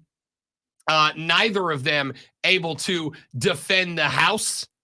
Bad day for basketball. Real quick, couple more stories I wanted to just make a quick run at. This one's big. Clemson running back Phil Maffa has decided that he will be returning for his 2024 senior season. Had the opportunity to go for the draft. He decided he will come back with the departure of Will Shipley, who declared for the draft a couple of weeks ago. Phil Maffa will be the undisputed RB1 going into the year. Monday was the hard deadline for underclassmen to petition for special eligibility to the draft, which is a routine. The first step juniors take in their draft declaration process, according to Yahoo Sports. Chocolatey goodness. Yoo-hoo. Clemson spokesperson confirmed Monday that Maffa did not submit paperwork to declare for the draft by the deadline, indicating his intention to return. Maffa led the Tigers in rushing yards and rushing touchdowns this season and had a monster Gator Bowl where he scored 4 touchdowns in the win over Kentucky. It was widely assumed that Maffa would come back, but he told the State magazine ahead of the Gator Bowl that he had not made a decision yet. I suspect that the celebration of one Phil Maffa was a good part of the reason that he decided to make his return to the Paw next year. That is a big boost for Clemson's offense. They get their leading rusher back, and the deeper we got into the season, the more obvious it became that Maffa probably should have been RB1 from the beginning. Listen, one of the very few things I got wrong going into the year. I thought Will Shipley needed to be the man. I thought it needed to be the guy. I thought he needed to touch the ball, as I have mentioned, like most of the times for Clemson this year. Turned out it should have been Phil Maffa. Should have been Phil Maffa from the beginning. And the breakout he had towards the end of the year, the better he got towards the end of the year, the more that became obvious. So that's a big deal for Dabo. Big deal for Dabo. You don't have to retool the entire rushing game. You can basically just let Phil Maffa be the horse and dial in on getting Cade Klubnik settled and ready for the 2024 NCAA football season. Big get for Clemson to get Phil Maffa back. Coming up on tomorrow's show, a few more things I'm going to get to. The NFL and those knee shots. We found out that Tyler Higbee tore his ACL in that nasty hit to the knee that he took. Does the NFL need to ban defensive backs diving at knees? I got to tell you, I'm kind of at the point where I'm like, yeah, I think you have to. I am tired of watching guys get their knees shredded up because a DB launches straight at the most vulnerable part of a pass catcher's body. That can't be a thing anymore. We'll address that tomorrow on the show. Ohio State gets Ross Bjork away from the Colt. He's your new AD. I got to tell you, though, I don't love that. Remember, Bjork was the guy that not only made the moves around Jimbo, but he's the guy that had a guy hired at A&M. The Colt fan base cracked down on him, said, we hate it, and then ended up unhiring that guy and moving on to Mike Elko. Would you bring a guy in to get rid of a guy that the fan base wants gone? I don't think you speak for all Buckeyes, bud. You have seen, you have looked. I don't, but there are quite a few out there. I think you speak for some Buckeyes, and I'm going to leave it there. Let's do this thing. And now, the Rob Brown Show presents Twitter. I hit it when it took it a second to fire. That's what I'm going with. All right, let's find out what the X is going on. Hey, Rob, Jim Irsay is Xing. Yeah, so apparently back in December, Jim Irsay was found by paramedics unresponsive in his bed. Now, I know Irsay was hospitalized for some health issues. I know he has had some health issues. Obviously, there are always going to be question marks about his well-being due to his substance abuse issues in his past. Look, I've had a lot of criticisms of Jim Irsay. I've also had to apologize to Jim Irsay for some decisions that, in retrospect, look like maybe he made the right call and knew some stuff we didn't. Man, I just get right, my dude. Get off the stuff, get right. Absolutely. The next thing that's Xing is No Doubt. Like Gwen Stefani, no doubt. Yeah. Gwen Stefani should be Xing every day.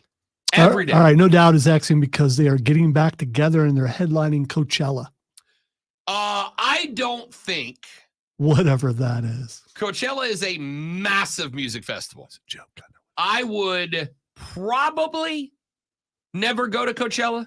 I'm a big fan of being around people, but that's too many people and too gross of a situation. You're more of a Burning Man, Lollapalooza kind of guy.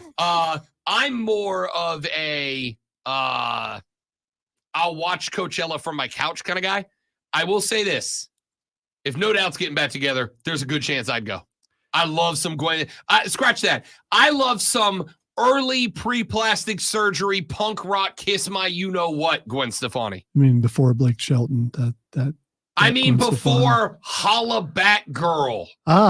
Way back then. Yeah. All right, and finally, the last thing that's Xing is James Earl Jones. 93 years of age today. It was everything I had not to bring up James Earl Jones on the show earlier. Impressive. Love me, as we all do, a little Darth Vader. Y'all have a great rest of your day. Thanks for listening. We'll be back tomorrow to try all over again, but do it better. For Lonzo, I'm Rob. Have a lovely rest of your Wednesday. The Rob Brown Show is on the Fan Upstate. Yeah.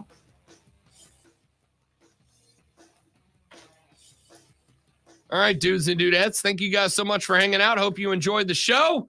Tomorrow's will be better. I hope. Have a good one. Goodbye.